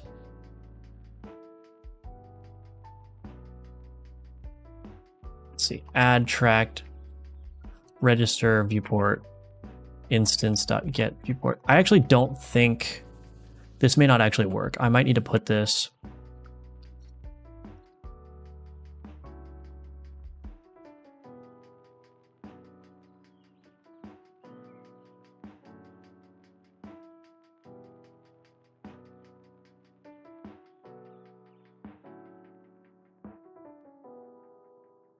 Yeah, I want to put this in enter tree.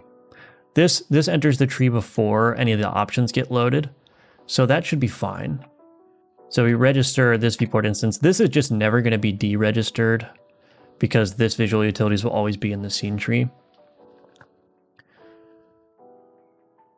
But anytime the scale mode changes, we're going to update the viewport settings. We're going to turn on snap 2D transforms to pixels if the scale mode is equal to viewport.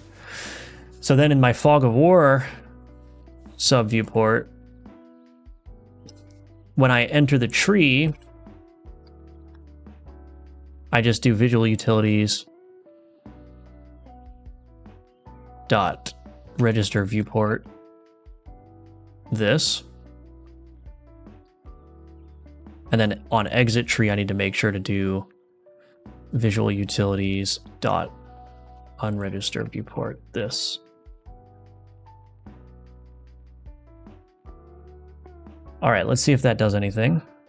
Oh, the other thing I should probably do is I should probably, every time one gets added, I do update viewport settings.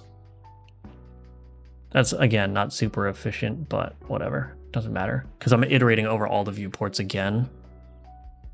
But I don't think it matters. Alrighty, I think, no, it's still shifting around a little bit. Well, I can look at the remote scene tree and see if that actually got changed properly. Dang, I thought that was gonna fix it.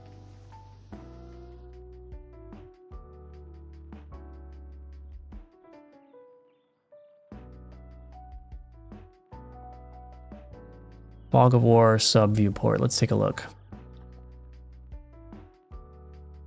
It still has snap 2D transforms to pixels on. Well, I can try just turning that off. No, it still shifts around a little bit.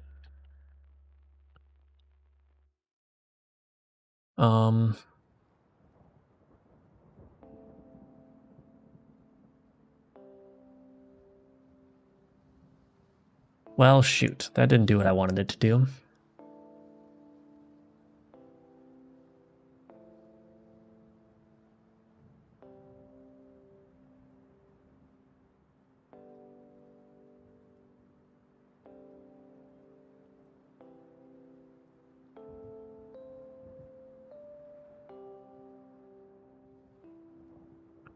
Well, let's see if it works on the main window at least. Let's see.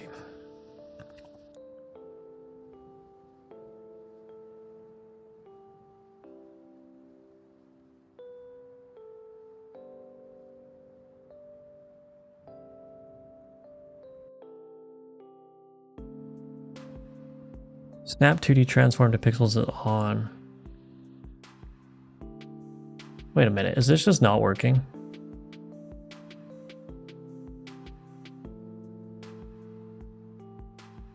Or does it not update when I change it at runtime?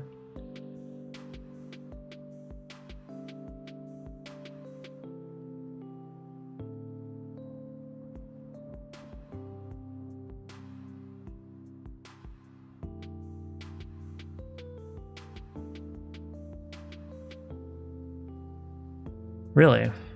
Maybe this just doesn't update.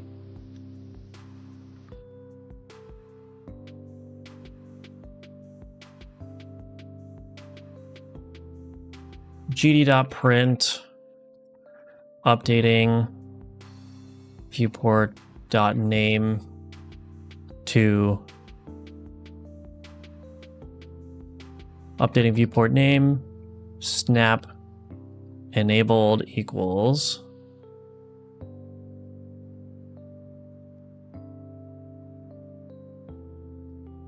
see what happens.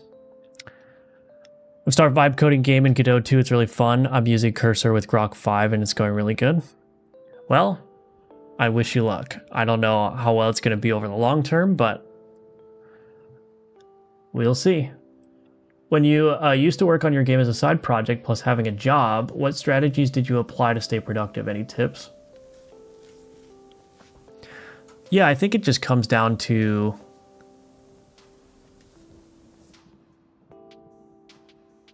sorry, 1 second. Snap enabled equals false. I think it just comes down to having like a routine. Like you need to get into the habit of working on the game and then it becomes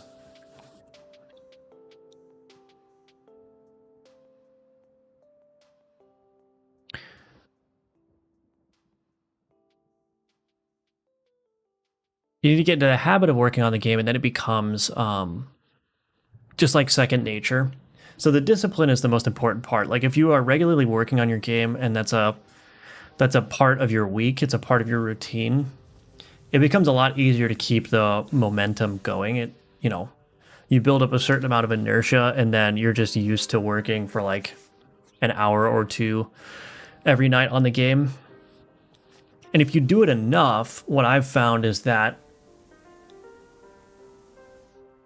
it gets to the point where doing something else besides your game dev is not as enjoyable, right? So, for example, like I'm so used to working on Alchemortis that I really don't get that much enjoyment out of playing games anymore because every time I boot up a game, I'm like, well, I could be doing something for Alchemortis. And it's not like I don't feel guilty about it. It's more so that like I'm more interested in working on Alchemortis than I am in the game. Now there are some exceptions, right? Sometimes a game will grab me and then I'll only want to play that. But it's true of like, you know, other things too. Like, oh, well, I could watch TV, but also there's this one feature that's like been bugging me in Alchemortis that I kind of want to get started on. And, like you start to build up that kind of I think it really is mostly just a function of habit. Like you're so used to doing it that breaking from that habit feels weird. It feels like you would feel better just working on the project than doing anything else. But I think it's the buildup of that habit initially is the hard part. So the hard part is like holding yourself to a schedule and doing work regularly. But if you do that enough, it becomes a lot easier to keep going, if that makes sense.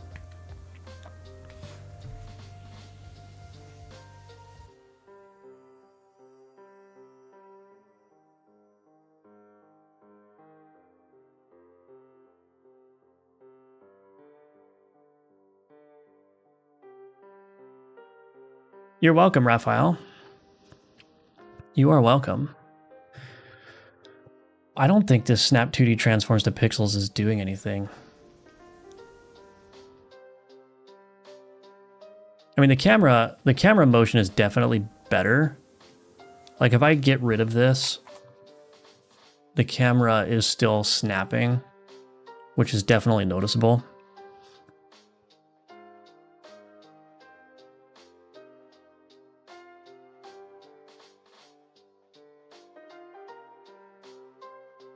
Maybe not, actually.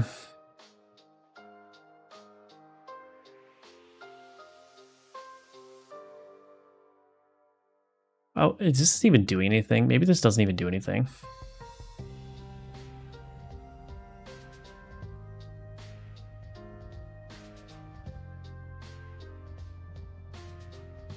I'm going to remove that.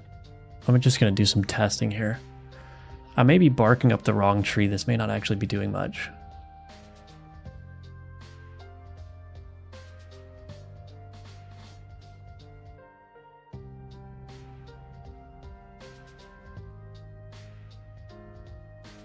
It's really noticeable when the camera is like slowing down. Oops.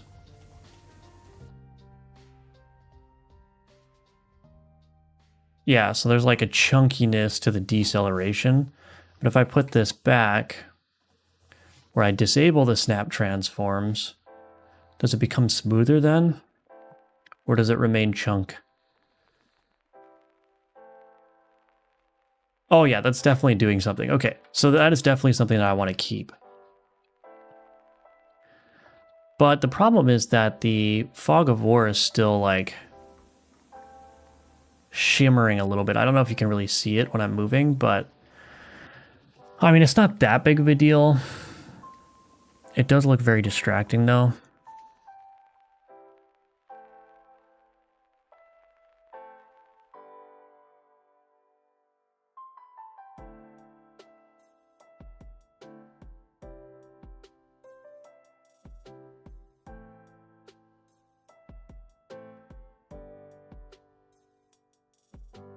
Process priority. Lower. So what happens if I just jack up this process priority? Will that smooth it out a little bit?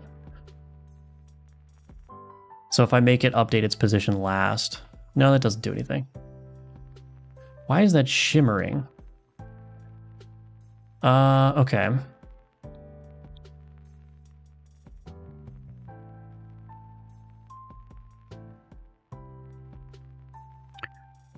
I wonder if some of these settings are incorrect. Oversampling on.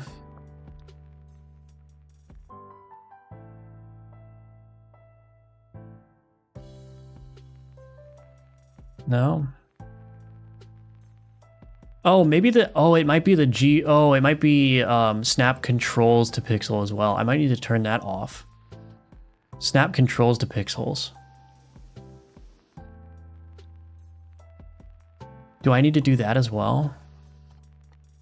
Rendering server dot viewport set snap control. Oh, can I not do this?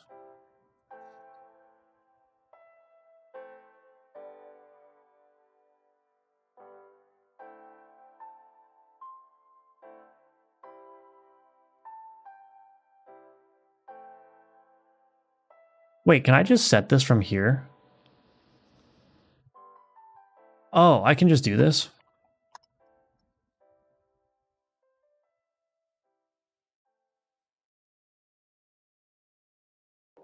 That's nice. GUI snap controls to pixels. Here we go.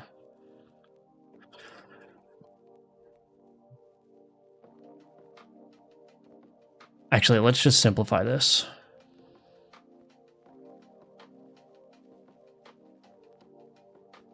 Should snap.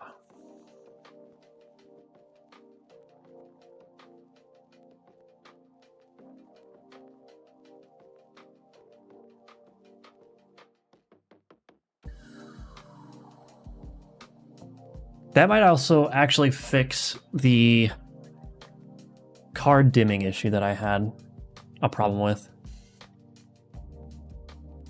Nope. The fog of war is still shimmering.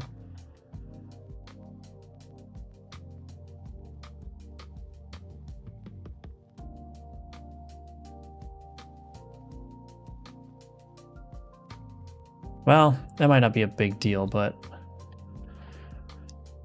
let me clear my save data. This should reset the viewport mode as well.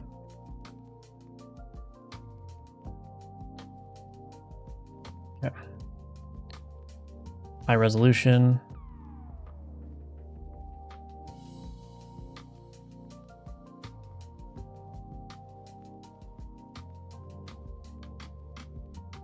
Okay, the snapping GUI transforms to pixel actually did make a good difference though, because it fixed that issue where there was some of these not being highlighted. Yeah, okay. So that is definitely a good change. That did not fix the thing I was trying to fix though, which was what? Why am I already forgetting what I was trying to fix? Oh, the shimmering of the fog of war. I don't know if you could see it on the stream, but this is like snapping around for some reason. I don't know why that is.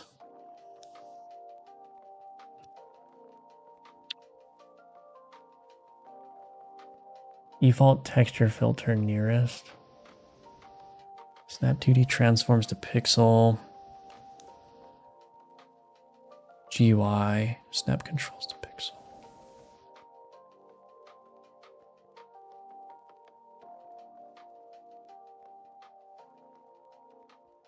I wonder why that's happening.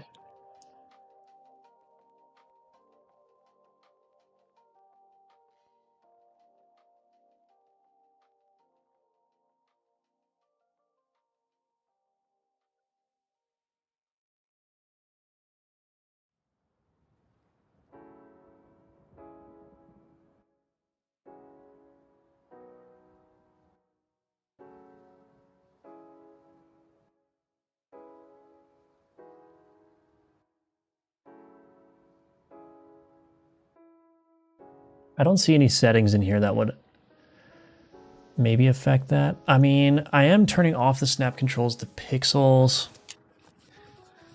I don't think that was the issue though.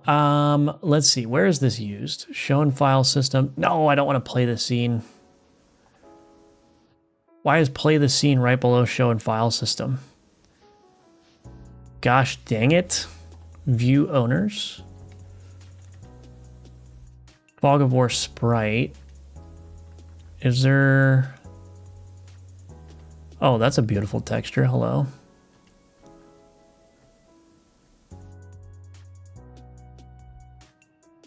What am I doing in here?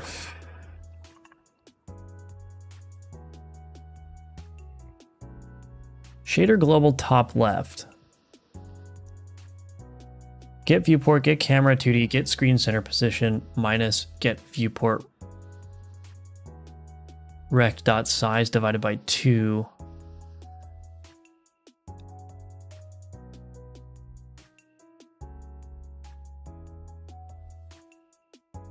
What? Do I even need to do that?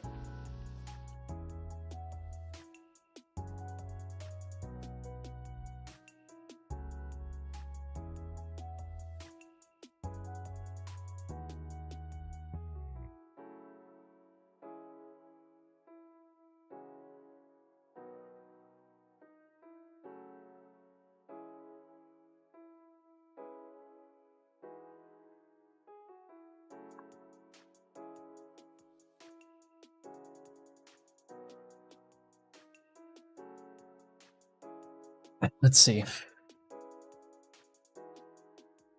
No, that does not work. I guess it does need to be related to the camera position then.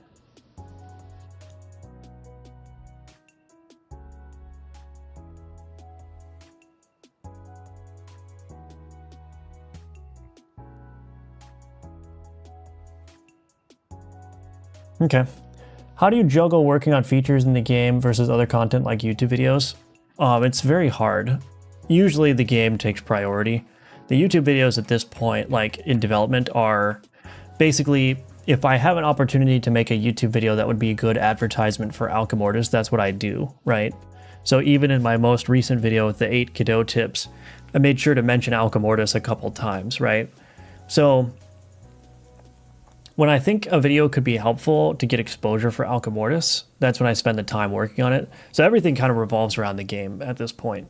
I'm not just going to make a YouTube video that doesn't have some kind of opportunity to get some eyeballs on Alcamortis, if that makes sense. Getting kind of stuck with switching between Unity and Godot. I understand C#. I'm working with it for the last year, but I would love to refresh it. What course would you recommend from you?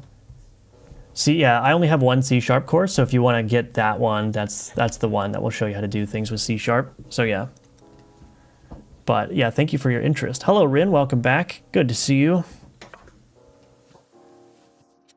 I really don't know.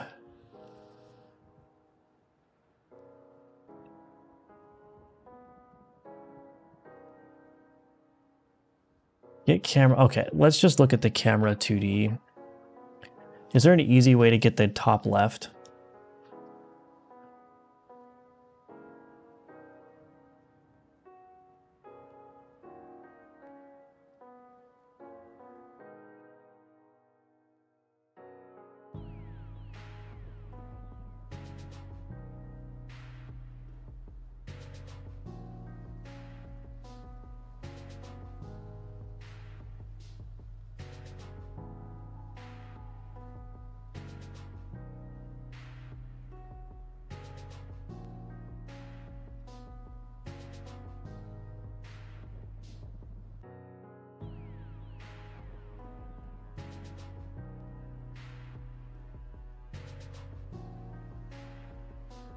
Now wondering if this is...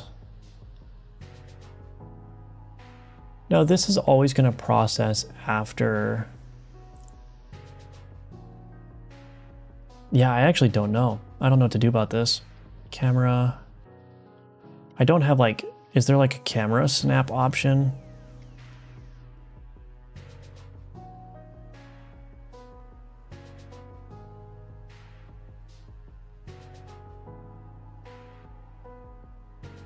I wonder why that's happening. Well, I don't need to spend a whole bunch of time on this, honestly.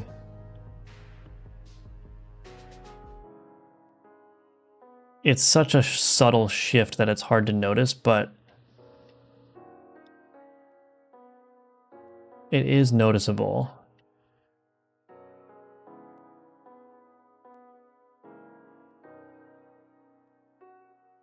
Really?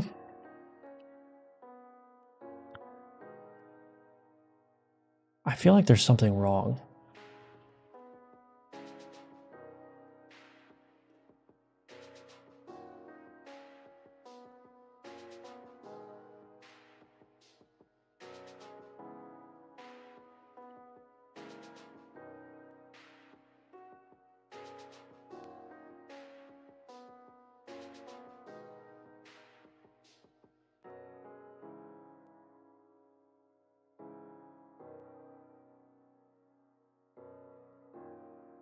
Maybe it's related to the shader. Set shader parameter, shader global top left. Shader global light, player position. Shader global top left. Light rect. Fog of War sprite. Maybe I'll take a look at that. Let's see. Game map, Fog of War sprite. I'm pretty sure I edited this one already, but let's see. Global top left position. Where is this used?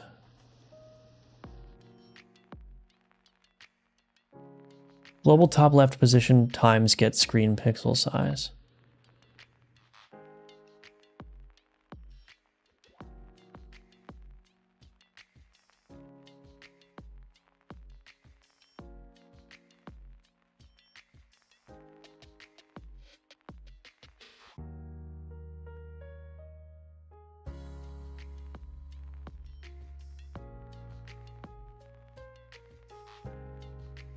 Is this being... Wait a minute. What the heck is even going on here?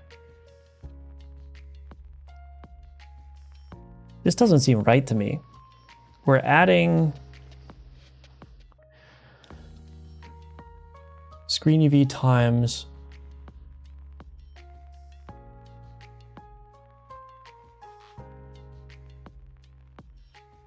Oh, I guess that makes sense, yeah.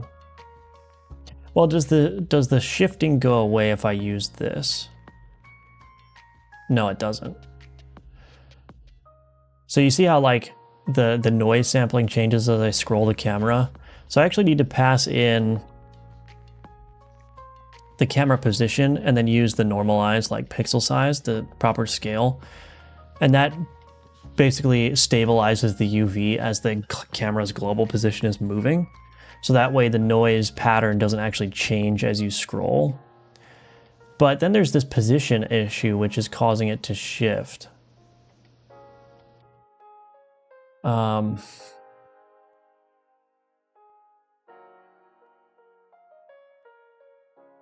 But I really don't know what to do about this, actually.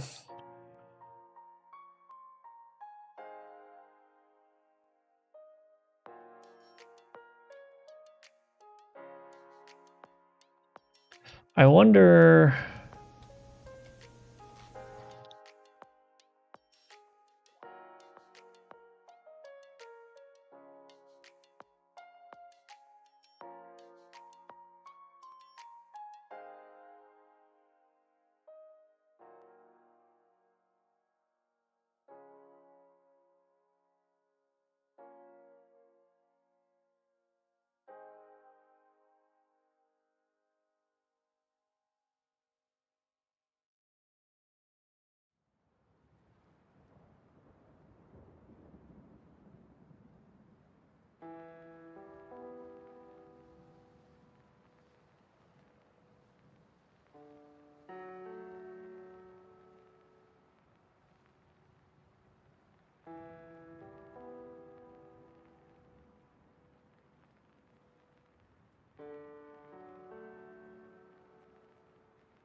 Yeah, I have no idea.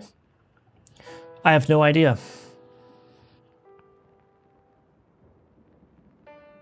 Oh well. Kind of looks like the layer may be offset by half a pixel. I had the same issue with the tile map and it looked like that. Yeah, I'm just trying to figure out like where exactly is the source of this issue.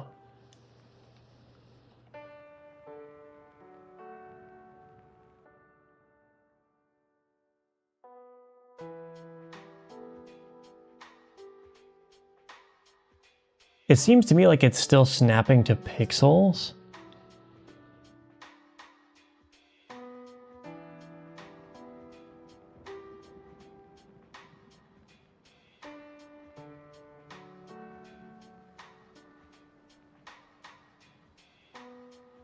It seems to me like it's still snapping to pixels.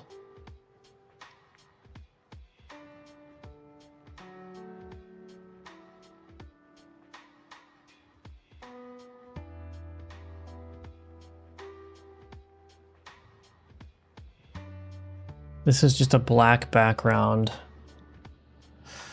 Well, I don't know. I guess I don't need to get hung up on this, but I would like to figure it out if possible. What happens if I just disable snap controls to pixels here? Well, no, that shouldn't matter.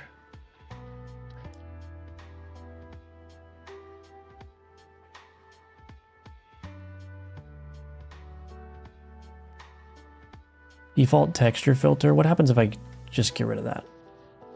I don't think that's going to make a difference, but we might as well see.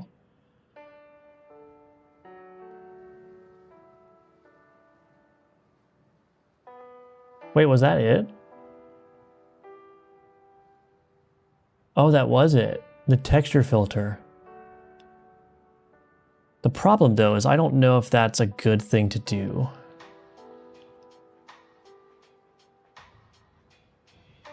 Seems okay.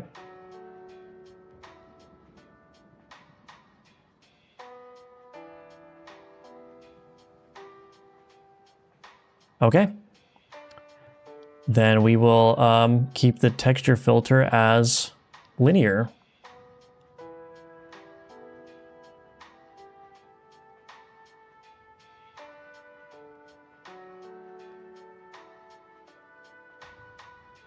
I don't know why that works. I couldn't tell you.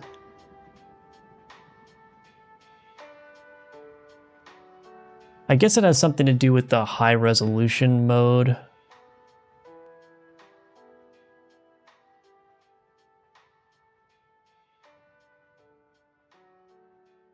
I mean, does it look the same though? That's the thing.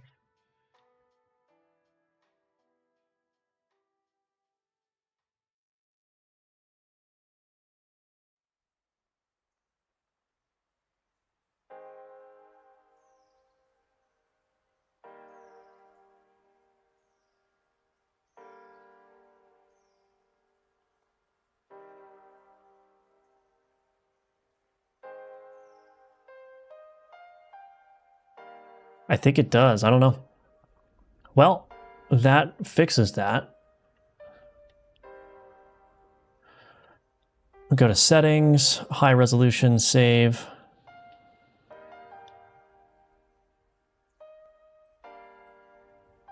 Yeah, I mean, it seems fine to me.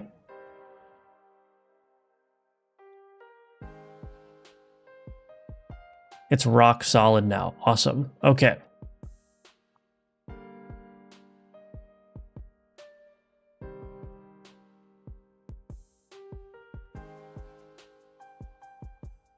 Maybe I should keep snap transform GUI transforms, because it seems to be positioning things weirdly.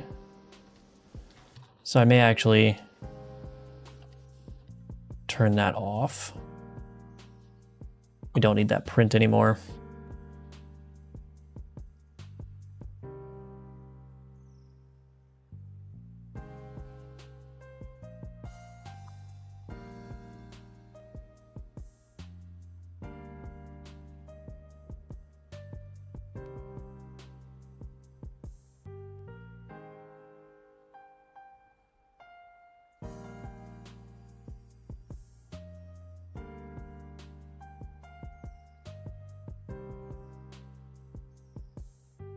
I think it's fine.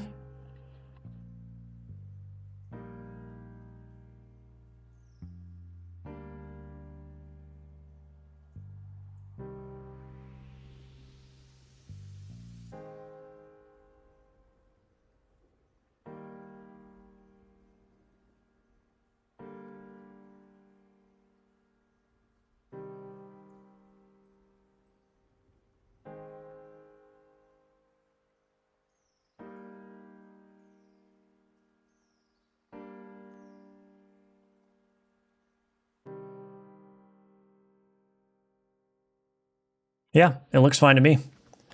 It looks fine to me. All right. Let's finally get into what I wanted to do. Let me clean this up really quick, though. Okay. Fixing fog of war subviewport issues. All right. Now, the high resolution font. Let's see what we could do here. This is going to be quite an adventure because I don't know what to do about this one either, but I also don't know where to get fonts. Can I use Google Fonts?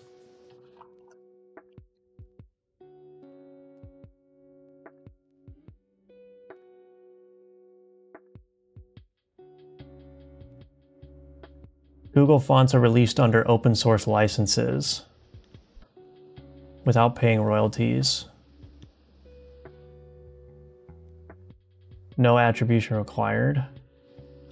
Okay, well, I don't know if I'm going to actually go with a Google font.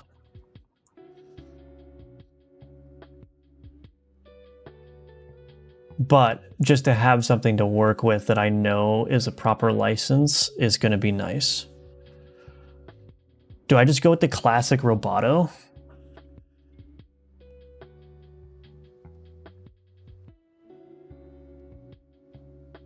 Type here to preview text. Apply 1 damage to items that have heal abilities. Regular 400. I mean, that looks pretty good. Regular 400.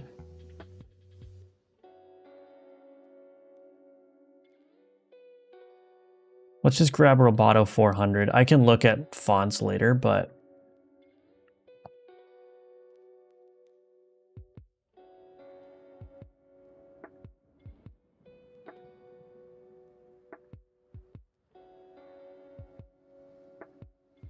Anyway.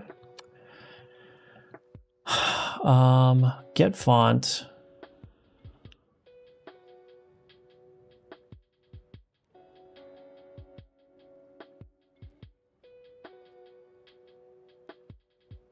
Do I want... Wait a minute. Can I just get the normal... I don't want the variable.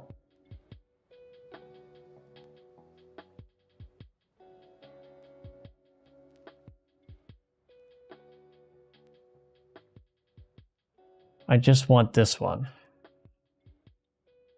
I guess I can't just get that one.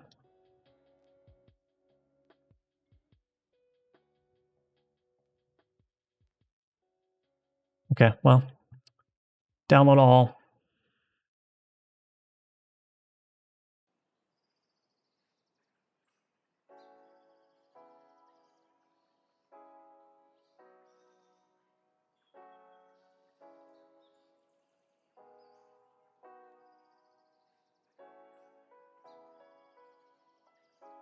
Open font license.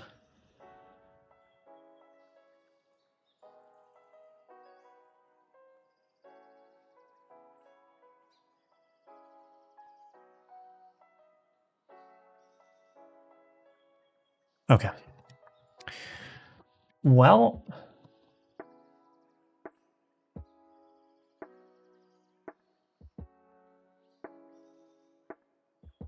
copy that. Go in here. I'll put some more effort into looking for more fonts later, but for now, let's just bring this in to Godot. Oh, and this this supports all the languages as well. Subpixel positioning is selected. I think that's fine. Well, we'll just go with that. Okay.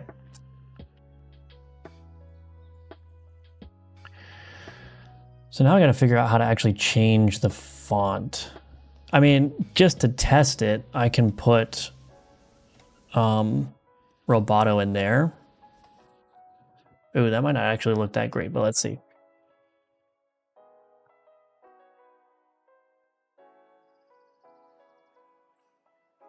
Oh goodness, that's pretty big. Oh goodness. Why is that so big?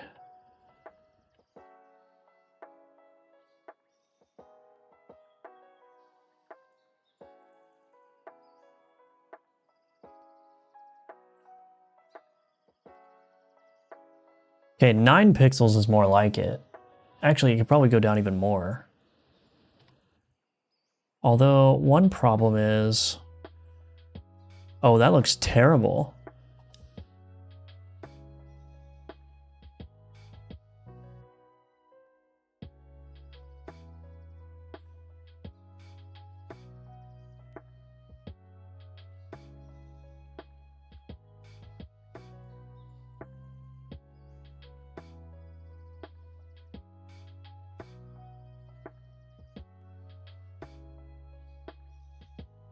Let's see if disabling all the hinting and whatnot fixes it.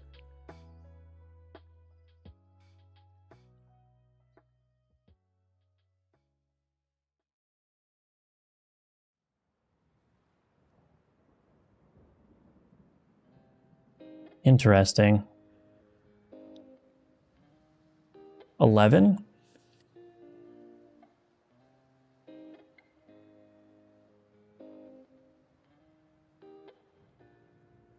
That's too big. Now I gotta play around with all these settings. Maybe light, auto, re-import. See what happens. Gotta go with wingdings. It comes with a zip with all weights variable. Well, it didn't come with all weights. Roboto didn't anyway. Interesting. So I'm gonna be struggling with fonts now, I guess. Why can't I can't, oh, here we go.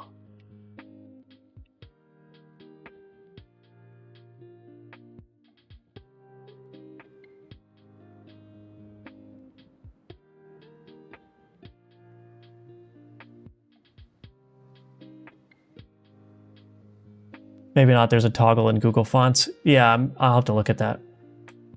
That's what. Maybe try re-importing with MSDF checked. Oh, this actually looks okay. I turned on MIP maps, which no, that one looks terrible. Why does it look okay in here, but not in there? Oh, adventures. MSDF, multi-channel sign distance field. I don't even know what this means, but we're gonna go with it. Re-import. Try mono fonts should be smaller and tighter. I don't think mono makes difference. Mono just means that they're all the same size. All the characters. I don't think it's going to change the fact that these are rendering weird.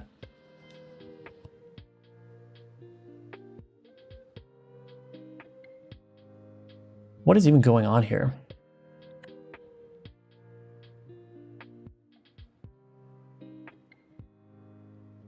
Disable subpixel positioning. Re-import.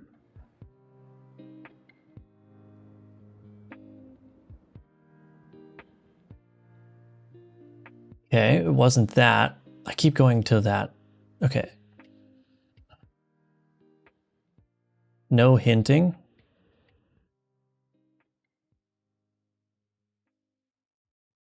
Oops, did I not re-import that?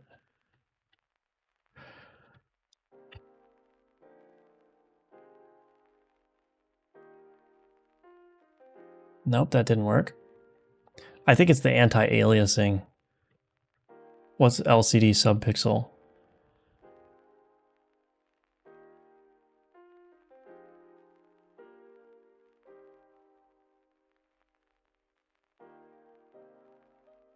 Nope. I keep doing that. Why do I keep doing that? Go into Roboto, please. Disable embedded bitmaps. Okay, we're just going to turn all this stuff off.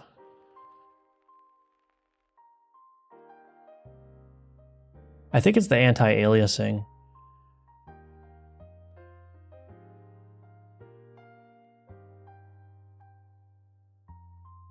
Maybe if I turn off compress? I don't think that's the thing, but let's see. I don't know. We're just pressing buttons. Okay, that looks better. Oh my gosh, I keep doing that. Grayscale, back to grayscale.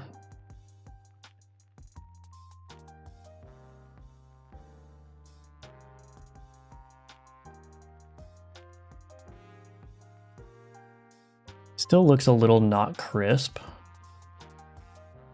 Oh wait, I didn't re-import. Let's try it again. I wonder, maybe it was the compression. No, it's the anti-aliasing for sure. So the anti-aliasing just doesn't work. Well, at least changing the color of the anti-alias font in a BB text or BB code thingamabob. Or is it? Maybe it's just a normal label. No, it can't be. No, no.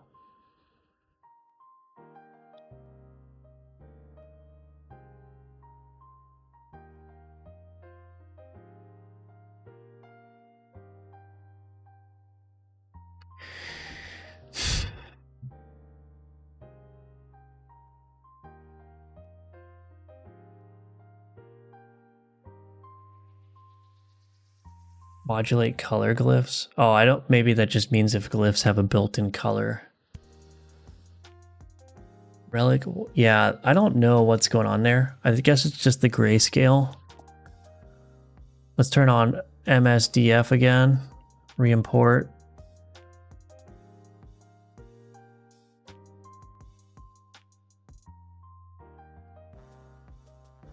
Do I need to use anti-aliasing when I'm using that? I'm gonna have to read the docs on this for sure. because I don't know what's going on.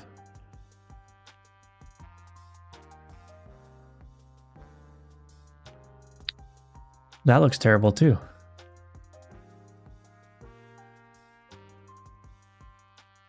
So basically it looks the best with anti-aliasing off.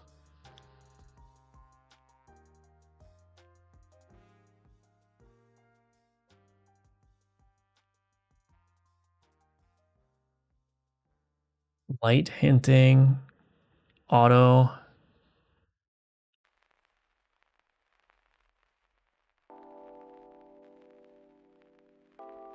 Oversampling? Oh, interesting. That's probably going to look terrible.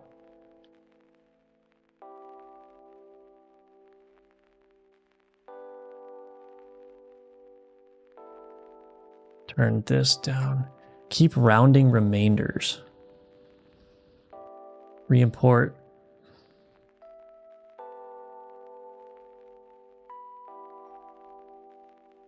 What?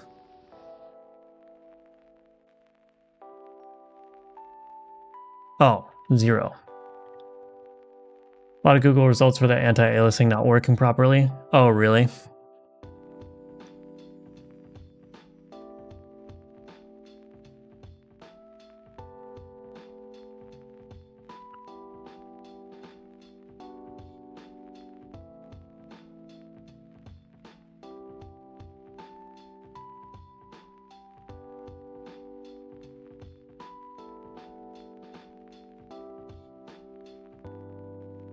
Yeah, I mean,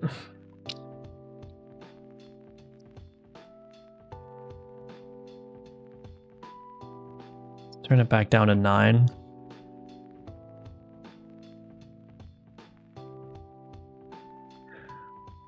Yeah, I really don't know.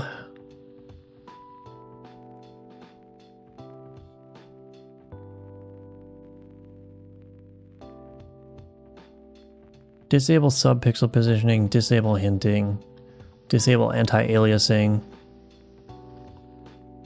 Just turn everything off. This is quite an adventure.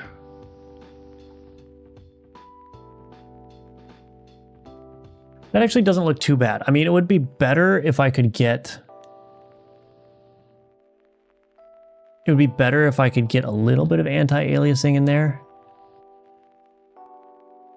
But I don't think that's going to work. Oh, and the hinting is... Okay, I probably need to turn on the hinting.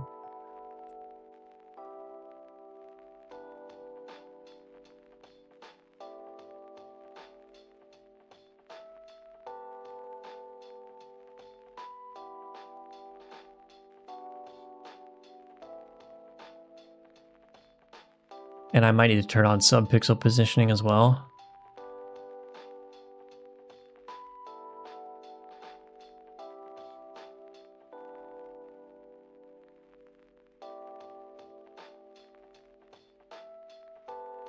It doesn't look too bad, honestly. I mean, I think it would be nice if I could get a little bit of anti-aliasing in there, but if it's not going to work, I mean, I can try it again.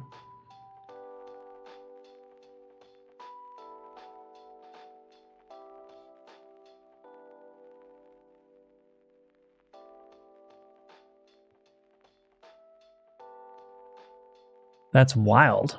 Why does that just break?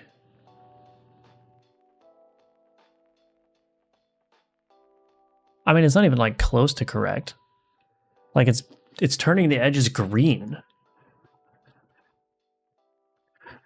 Yeah, I don't know. That's weird.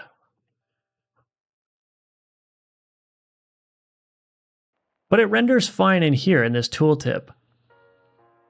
Like it looks great here.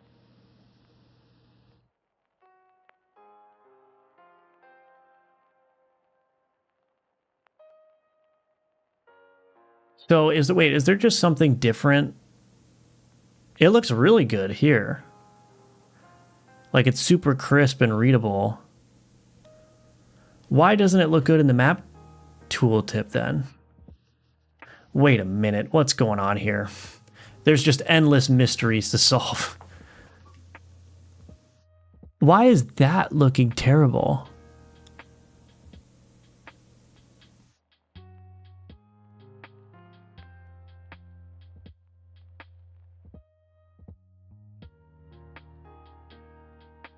What is different about that one?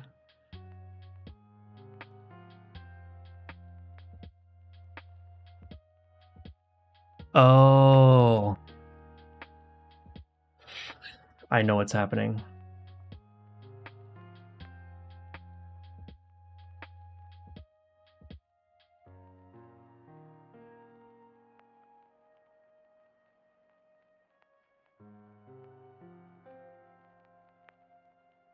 Uh-oh.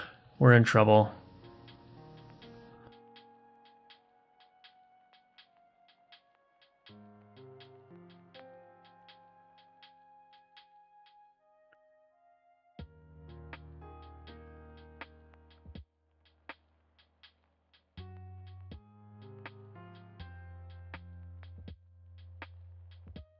Are we in trouble?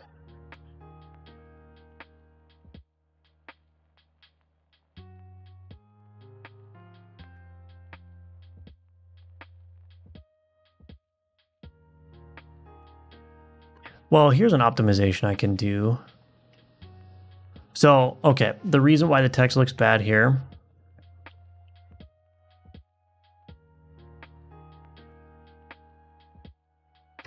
is because of my fade shaders. So my shaders, okay, this makes sense. So my shaders are basically expecting only ever 8 colors to exist on the screen. So if I've got a fade shader, I'm stepping through the color palette to fade it out, right? Well, for some reason, and I need to look at this, I've got like a fade shader going all the time here in this fade canvas layer, which is actually a waste. Like I don't need to be doing that. So like if I just turn that off, you'll notice that the font looks great now. So the problem is this fade shader is trying to snap. So the anti-aliasing creates colors that are no longer in the color palette. Now that's a violation of my rule, but I think I have to violate that for the fonts to look good, unfortunately, when you're in high resolution mode. So if you're in the normal like pixel crunch mode, everything's going to be nicely preserved. But when you're in high resolution mode, the anti-aliasing creates new colors that are not in the color palette. And so what the fade shader does is it basically just tries to step to the nearest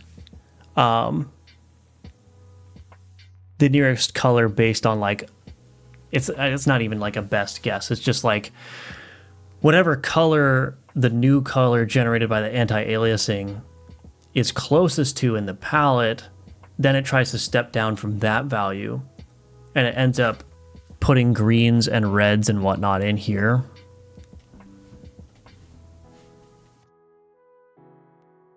So like it's actually putting colors from my color palette in where the anti-aliasing colors should be. And that's why it looks terrible. The reason why it looks okay in the other tooltips here is because these tooltips are not being affected by that screen shader. So the question is, like this looks great here, but if I abandon the run, it looks terrible.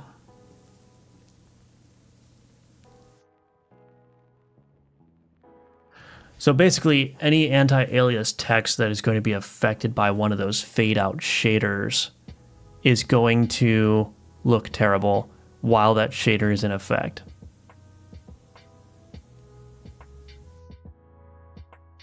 Now, I think what I could do for that is I may be able to modify the shader to just say, if it's not a close enough match to one of the colors in the palette, just do like some kind of like lightness stepping instead of a specific color step. But I don't know to what extent. I don't know to what extent that's going to be possible. There's a fade shader active here too. Yeah, so, okay.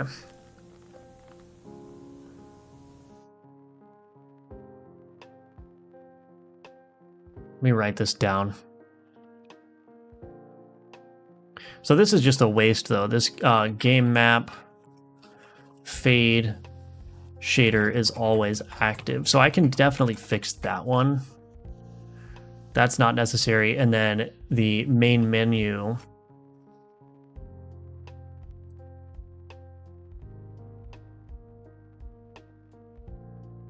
is also always active.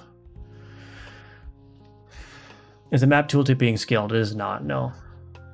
So I think I know what the issue is now.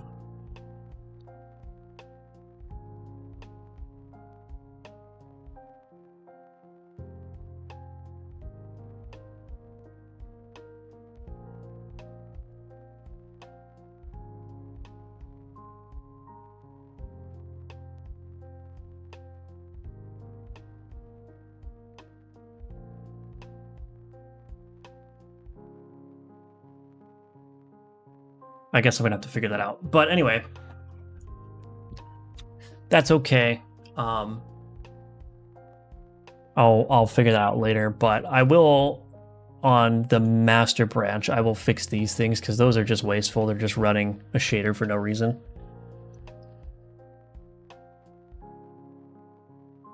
So I'll fix that. And I'll probably look for a different font besides Roboto for the default. High resolution font, but yeah, I'm gonna need to figure this out. I mean, it's not so bad, like if the fade kicks in and it changes the colors of the fonts there. I think it would be nice to improve that, but I don't think it's super necessary.